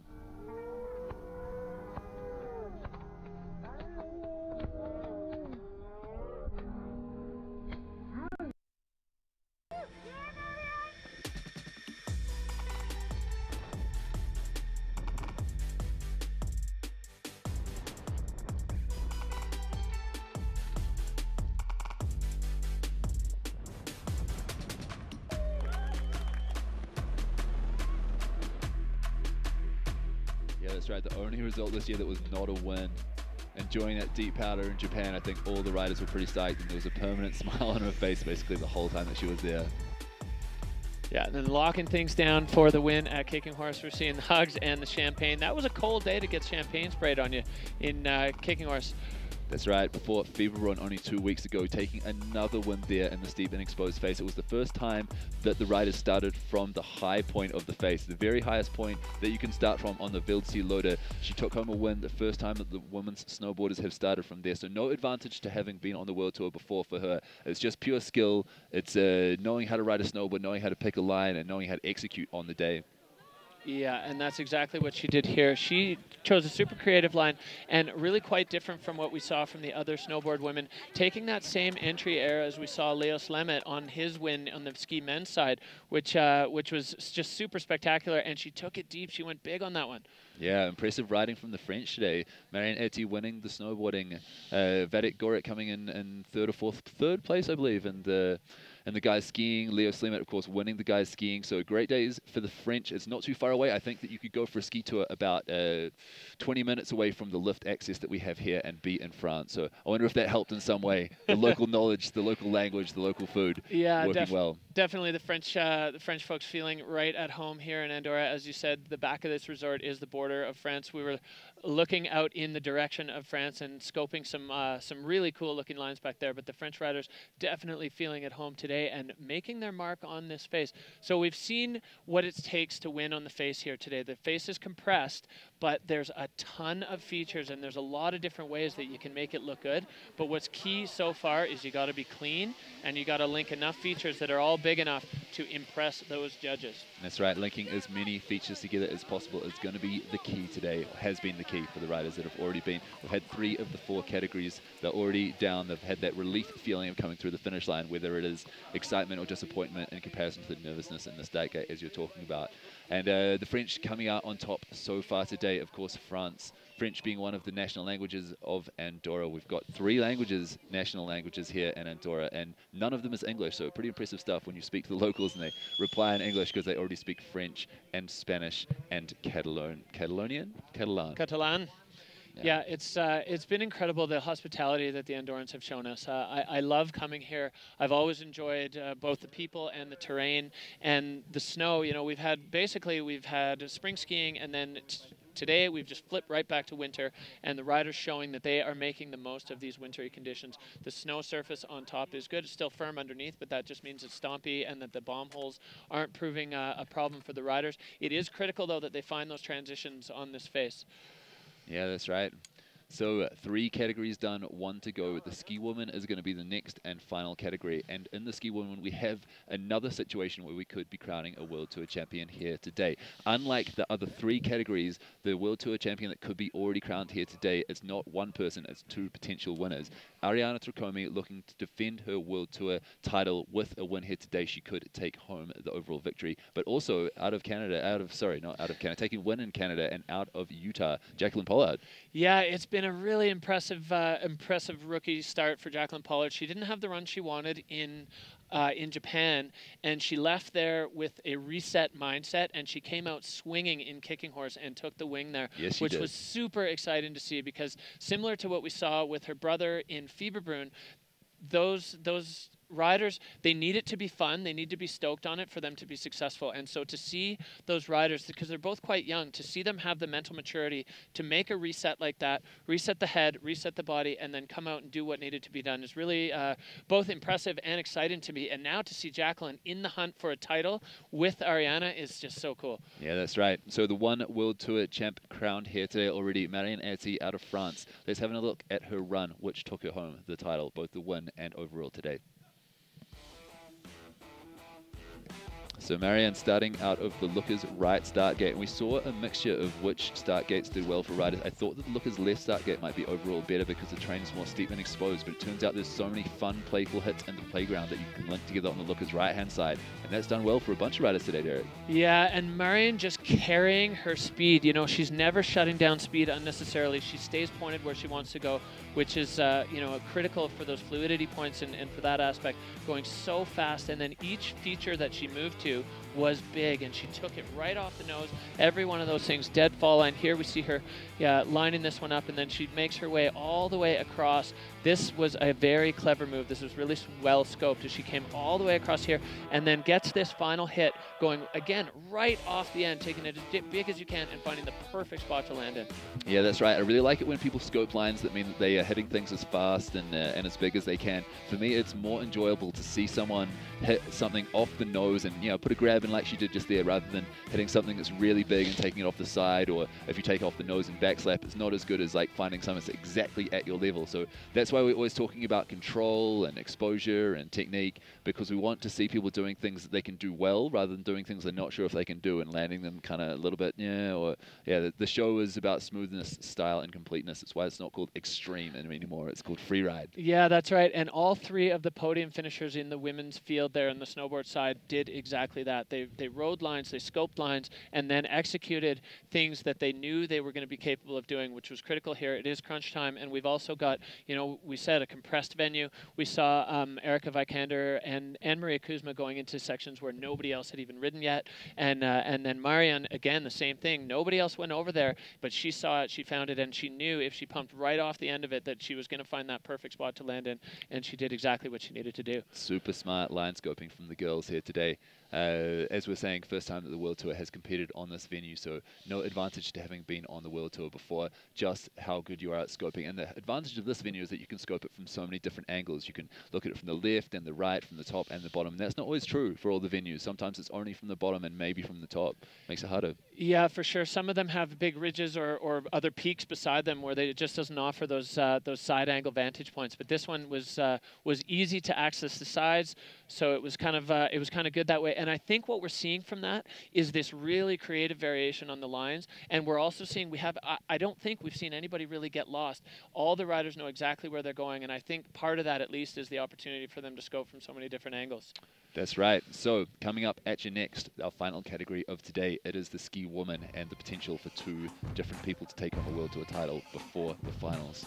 So one of those people is the defending World Tour champion, Ariana Tricome, coming into crunch time today. Crunchy, crunch, crunch. That's right, the rookie and the champ. Either one of these ladies, if a whole bunch of things go right, could be Tour champion after today. Ariana Tricomi, we're seeing her trademark 360 there. And then Jacqueline Pollard taking the win in kicking horse, taking a silver in Fieberbrunn. She has got what it takes, but of course, there are a few others that want to have a say. That's right. Elizabeth Gerritsen out of Switzerland and Hedvig Wessel out of Norway. As no stranger to the podium, taking home a couple so far this year. And Hedvig Wessel taking home the win in Fieberbrunn last week with a smooth run and a huge backflip. So things are still wide open in the ski female category, more so than any of the other categories, I think.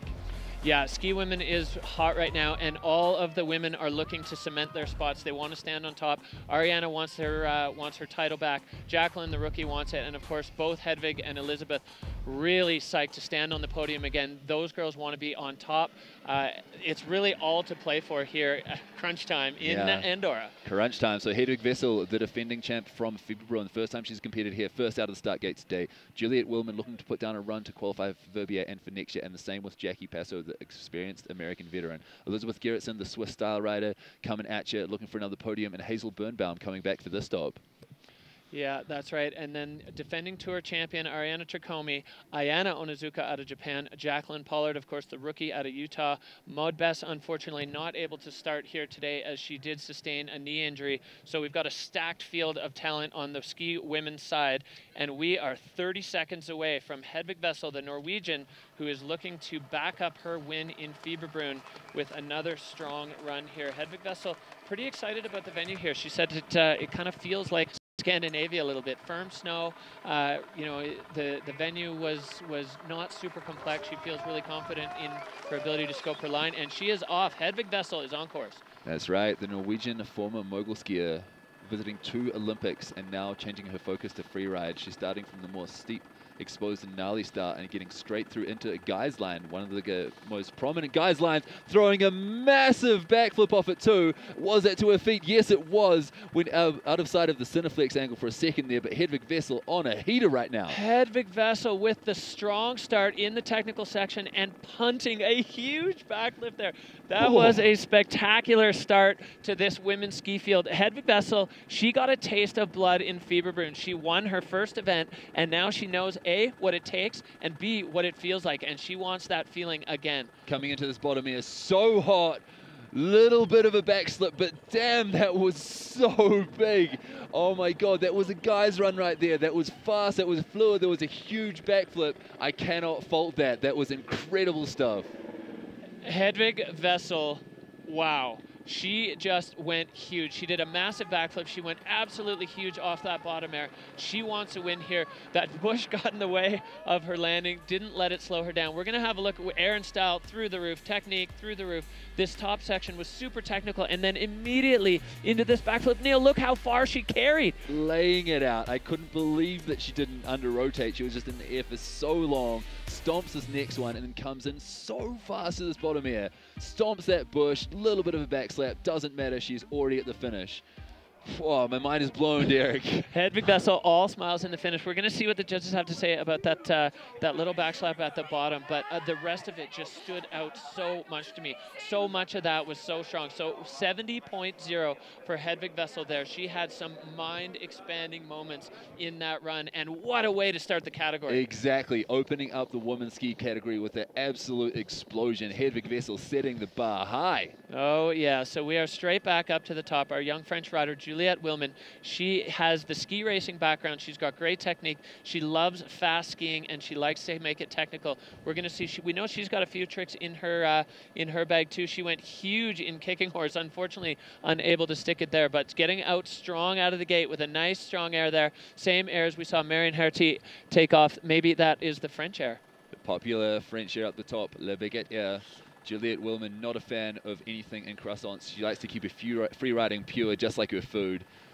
And lining up this top air, to send it deep into the pocket. She's already had a couple of good hits. She's halfway down the face, still finding some fresh snow, going further out lookers right than we've seen most of the riders go, but it's a pretty fun-looking air, the same one as Hedvig Vessel just hit, coming straight into the foreline and taking that one deep as well. Yeah, nice. Finding a little pocket there between the existing bomb holes. That's part of the game as these athletes later in the field have to navigate a few more bomb holes. Clean there for Juliet as she gets another little pop there and is out clean. I like to see both the scoping and the presence of mind where these athletes are able to hit those features and find the pockets in between the bomb holes to keep things clean. I've always, all this year, been a big fan of the technique that Juliet possesses coming from that ski racing background. She has definitely got a strong technique. She stands on the downhill ski, bends the ski, and is able to make short work of these tricky sections. As we see Juliet cruising through there really quick. And something super interesting for me was at the very bottom, she had a very, very similar air to Hedvig, almost exactly the same, but from a slightly different takeoff,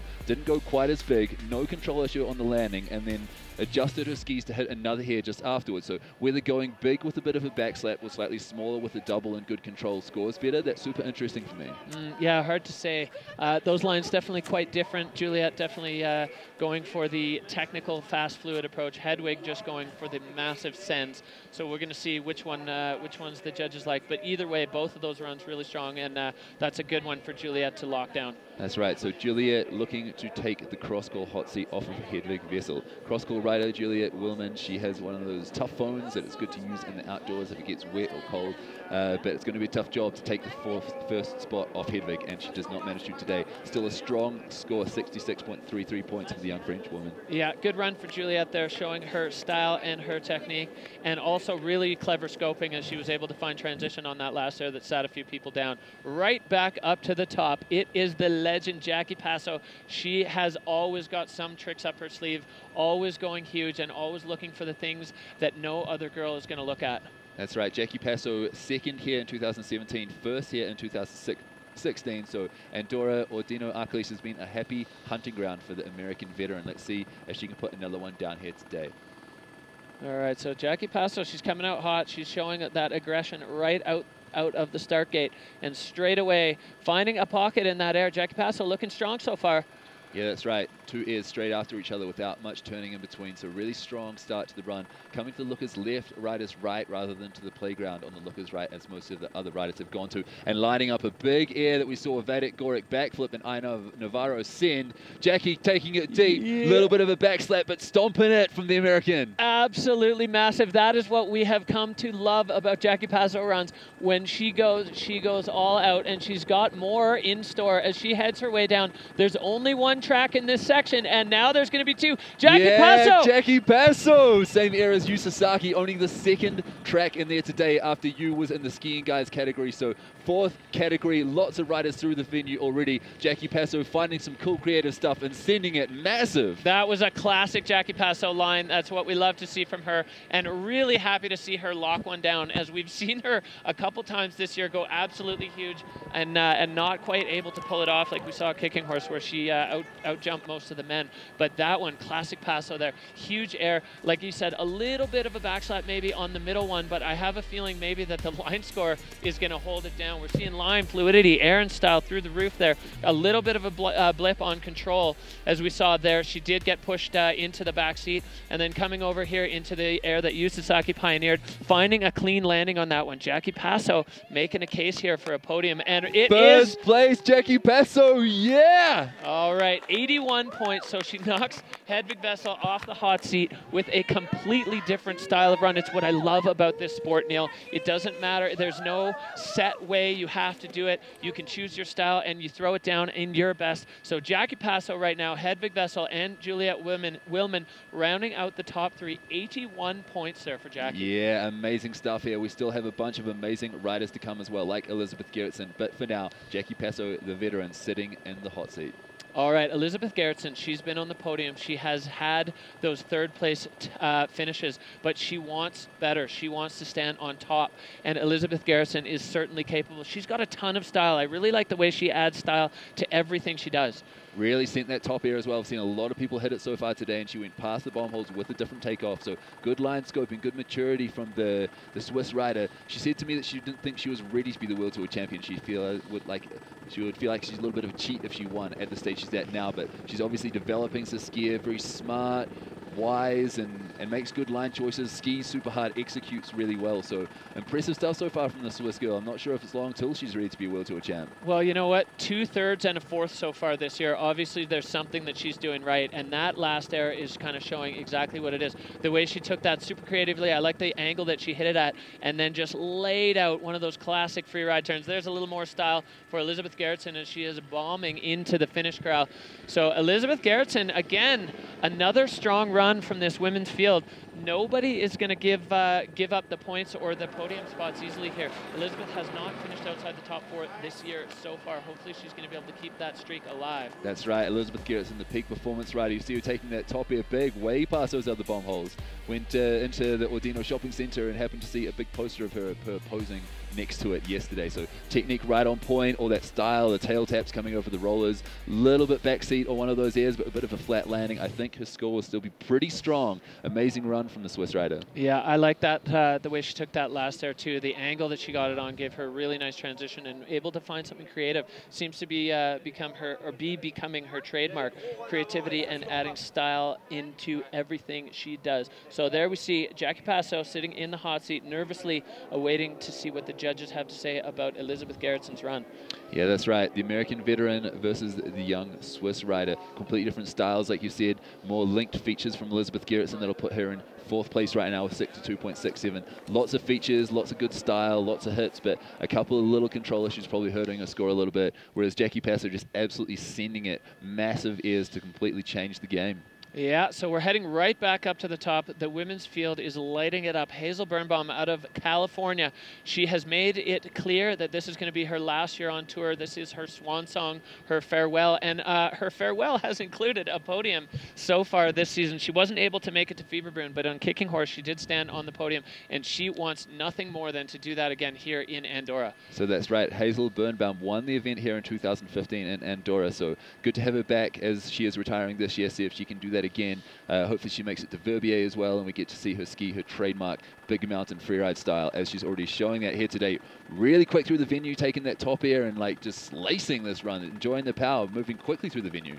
Yeah, Hazel heading into this quite technical section in the middle, and as she gets down through the pepper, points it and is out clean. Hazel Birnbaum definitely looking strong. She has got that turn shape that the judges love. Super fast, really fluid, and going for the transfer there. Hazel Birnbaum making her way down. You know, she always is kind of focused on speed, which is something that I really appreciate about her riding. She's fast, but she's also fluid, and she packs it with stuff. Hazel looking to line something up here on the bottom section, going big and stomping. Yeah, Hazel stomping the crap out of that one. Tough to find, sending it straight into the pocket. You can see the snow's a little bit deeper there from a wind deposit, and just not going forward, not going backwards, just going open from that landing, spreading her legs and just stomping the crap out of it. Super impressive skiing from the American.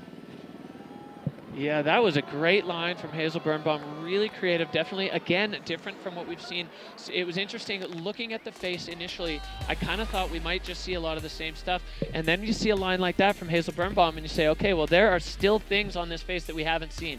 Yeah, really well found from the 2015 champion of the Ordino-Arcalis event. So we'll see if this run is good enough to get her onto the podium. Super high level in the girls today, as you see that bottom stomp that I'm such a big fan of, showing those strong legs, Hazel Birnbaum. Yeah, and looking up at her bomb hole there, that's almost the deepest spot on the whole face. Hazel Birnbaum sniffing out with her powder nose, sniffing out the soft landings and finding the transition. So that was an impressive run from Hazel. As we said, she is she's going to pack it in for the Freeride Tour. Sorry, she's going to call it a career here on the Freeride World Tour at the end of this season. I asked her if it was okay to say that, and she said, "Yeah, no secret. Everyone knows." But that is the way. If you're gonna leave a sport, that's the way to do it. Leave it with authority. That's right. Such high level on the women's here today. Rumors that Jackie Passo might be retiring after this season as well. So veterans moving on, younger people coming up. The women's field is wide open today. Hedwig Wessel could be the world champion. Ariana Tricomi could be the world champion. We could also have Elizabeth Gerritsen potentially still as a world champion, but more likely Ariana Tricomi. So lots of girls sending it today. And Jacqueline Pollard, of course, in the mix there yes. too. Sorry, I meant to say Jacqueline Pollard. I think Ariana Jacobi twice instead. Either Ari or Jacqueline could be crowned today if they take the top spot, and they are 2 of the 3 last riders. The score coming in now for Hazel Birnbaum, sitting in second right now. Hazel Birnbaum, the judges loving what they see. She was creative, she was fast, she was fluid, and she went big. So right now, we are looking at Jacqueline Passo sitting in first, Hazel Birnbaum in second, and Hedvig Vessel in third. 1, 2, 3. All 3 of those runs completely different from one another. And I just want to clarify, when I mentioned that Hazel was leaving the sport, I don't mean the sport of skiing, I just mean the Freeride World Tour. That's right. Right now, who we got on course? Ariana Tracomi, your reigning Freeride World Tour champion, and she is hungry for a win. She definitely wants to, she's got her trademark 360 that she's been looking, she got shut out of it in Fieberbrunn. She wants to throw it here, and I'm sure... There you go, 360 from Ari Jacobi, stomping it. Yeah, that's exactly what she wanted to do. Ariana has been looking for that, but she also has such a great style. There's another 360 for Ari, getting a little bit back in her stance, but able to muscle through it as she comes down now into this lower section. Ariana Tracomi on a heater. She's already had 2 360s. Is she going to be able to match the record made by Leo Slemmet there with 3? Yeah, similar run to Leo Slemmet so far. Freeride-inspired, creative freestyle. Taking that bottom air, stomping it, making a wee slalom turn around the bush, maybe a hand down, and then a couple of mystery poppers at the bottom in the Sunny Power experience. Ariana Tracomi staking a claim for a potential World Tour win. The mathematics gets quite complicated depending on where she finishes and where other people finish. If she wins, she is the champion. If Pollard is not in the top 5, and Elizabeth Gerritsen is not the top 2, and Vessel's not top 3, so it's a little bit too complicated for me right now. The women's field is wide open, but one thing I do know is super strong runs from all of the ladies. Yeah, so Ariana Tracomi getting 2 360s in her run. You see her foot kick out there, but dead clean on the landing. I don't think that one's going to hurt her at all. And then another clean one here for Ariana Tracomi. Oh, she does get dipped there. Her left ski kicked out a little bit, and then on this one, she had the nice clean turn, and then the final air there we saw the left hand getting towards the ground. It's going to be interesting to see what the judges think about that. Ariana Tracomi, though, bringing the freestyle here into the Freeride scene. That's right, and when we had the interview with Lorraine Hubert in February, she was talking about how it's amazing that a few years ago, only a year or 2 ago, Ari was one of the only girls doing freestyle moves, and so today we've seen 3s, we've seen big backflips. You know, the level of girls skiing is just going through the roof right now. It's a pleasure to be a part of, it's a pleasure to witness and see there's so much variety in the styles of these potentially winning runs on all different parts of the face doing different things. Yeah, that's right. So the judges liking what they see with Ariana Tracomi dropping a 79 flat.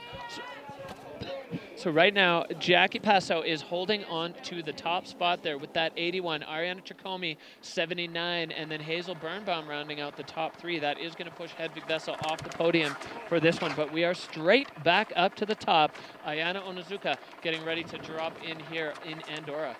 That's right. So Ayana Onizuka, representing for Japan, wildcarded onto the Freeride World Tour after retiring from a pipe skiing career, where she podiumed multiple X Games, quite a lot of seconds there, and I think said she was getting tired of coming second. So of course she would like a win today just as much as anybody else. The Japanese skier winning the 3-star in Hakuba this year.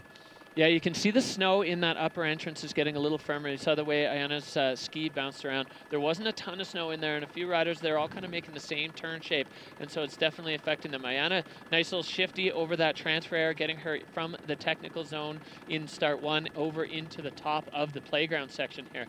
That's right. The Japanese pipe rider showing the style in the freeride as well. Impressive that she's starting from the steep, exposed Looker's left start gate when she's got more of a park background. So I really like to start in Canada as well, where she unfortunately ended up coming unstuck. But showing strong riding here so far, taking this here deep, Derek. Yeah, absolutely. Fall line off that, and then lacing a turn to get herself over and set up for this final air. Ayana making her way off and just getting a little bit of a hip touch there. It's hard with that one because the fall line kind of changes shape, almost like an open book there. And if you're a little bit out of the fall line, then you're going to get pushed to the inside, as we saw with Ayana there. Yeah, we saw that, just as you were saying, the angle of the landing is a little bit different to the angle of the takeoff. So you've got to adjust your skis in the air, pop in a way that's a little bit of an aeroplane turn, and land directly in the fall line to maximize your chances of staying straight on your feet. We've seen a lot of people get a little bit bucked around by that one, and a little bit down on control as a result of that, but her line of fluidity scores right up there. Yeah, and that one she took so big, absolutely dead in the fall line. And then we're looking at here her final air, and you can see her skis just get kicked across a little bit, as we have seen with a few other athletes. So Ayana not alone in having that happen to her today, but a strong run from our rider out of Japan. That's right, Ayana skiing similar skis to Ari, but not exactly the same. It's interesting to see that there's different ski choices for the same venue and same snow type. So different riders with different styles doing their own thing. But Ayana nervously awaiting her score at the moment, seeing if she can take over the cross-call hot seat. We only have one more skier left to go, and it is Jacqueline Pollard coming up next. But Ayana Onizuka, 7th place right now, 59.33 points. Yeah, so Jacqueline Pollard, the rookie out of Alta, Utah, she has had a barn burner of a start to the season so far. She's got a win and a second. As we said, after Japan, she kind of reset her head, and now she is on fire, and she is in contention for the title. Ariana just put a pretty solid stamp. It's not going to be easy to take the title away from the champ, but of course Jacqueline Pollard going to give it her best shot here as she heads out and over to the rider's left side of the venue from start 2. That's right. So exciting stuff. The last rider of today, and we could still have a world champ crowned either way, being Jacqueline Pollard or Ariana Tricome. So airing straight off the nose of these top 2 hits. She's skiing fast and sending it pretty big so far. One of the things that really is a highlight, a standout of Jacqueline Pollard's style is how fluid she is. She makes these massive turns in areas which other people are making shorter turns in, and she never hesitates off her hairs. She's straight into the airs every time. And as you said that you really like to see, and what I like about the way Jacqueline skis is when she's going to go off something, she's going to go right off the front of it, just like she did there, finding a fresh landing and definitely staking her claim to stay in the title race here in Andorra, Neil. Looking so solid, smooth, going big on the airs, stomping that one as well. So like I was saying before, it's going to be interesting how people do going big and backslapping on that versus going smaller and stomping clean. As I was saying before, it's better to see people doing things that they know they can do well and executing them perfectly. I think that's exactly what Jacqueline's done today. Yeah, that was exactly the run she wanted to put down there. I think Jacqueline's been a little bit under the weather, so I'm happy to see her put a run together that has her on her feet at the bottom, and she's coming in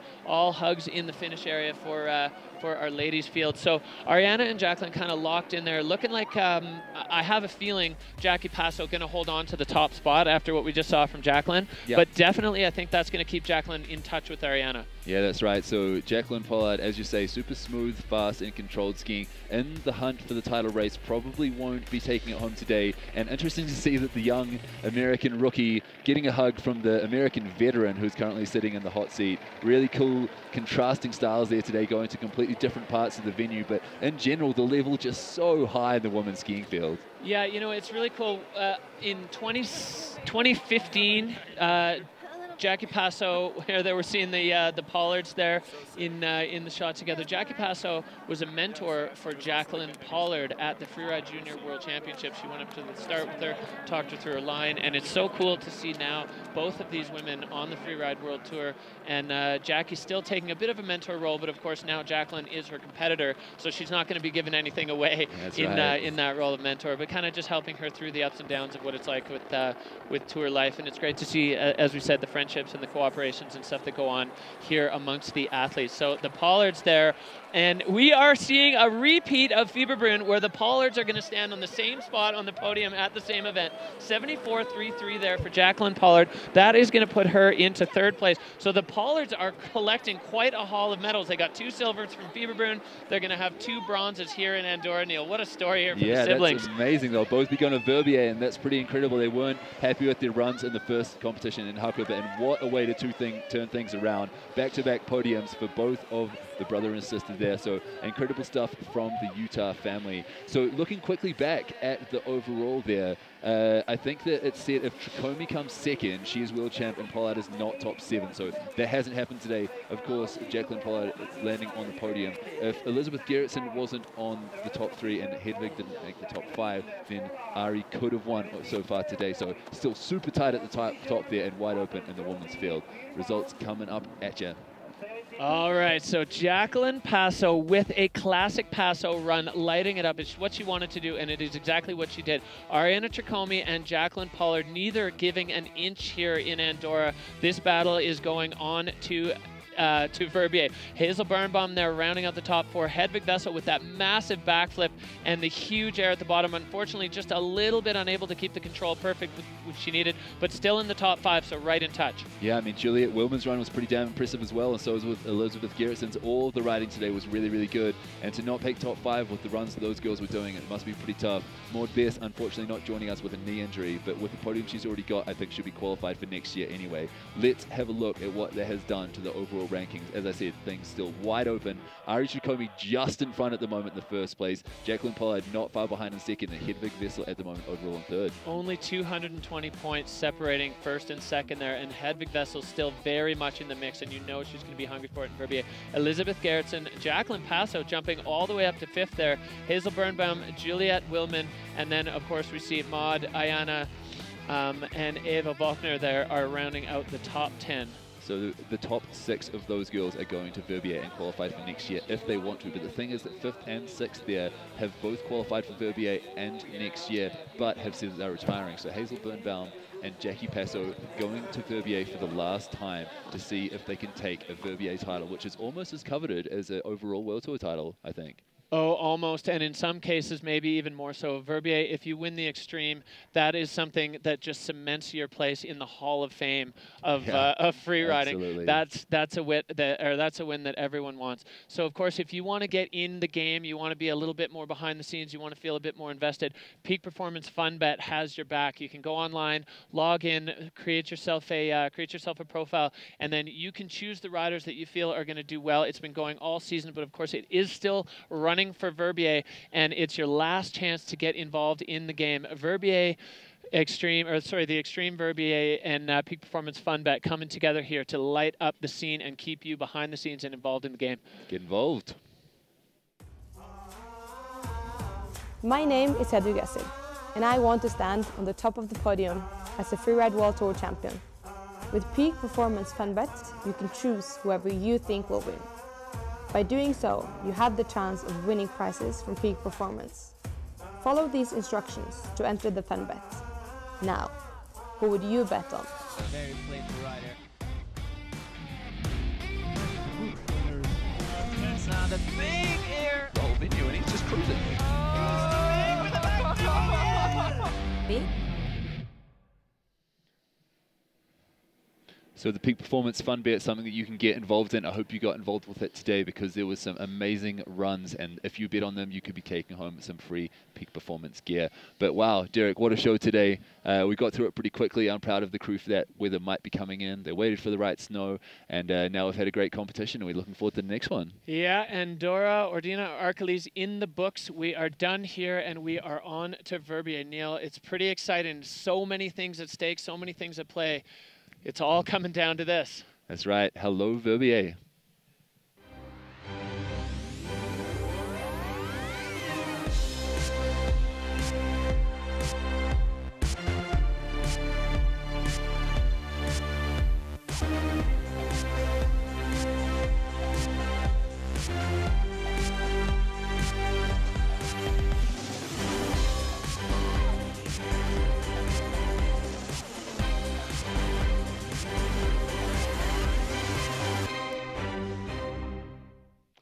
So that's it for the show here today in Ordino-Arcalis in Andorra. It's been an incredible one. Shout out to all the people that made it happen. Riders were sick, judges were sick. Big shout out to Dion Newport for getting out of bed this morning after not being able to hold down any food for the last couple of days. So it's been a lot of hard work to get the event done. We're super proud that we made it happen. Derek, thank you so much for joining me for the last 3 stops. It's been a pleasure to commentate with you.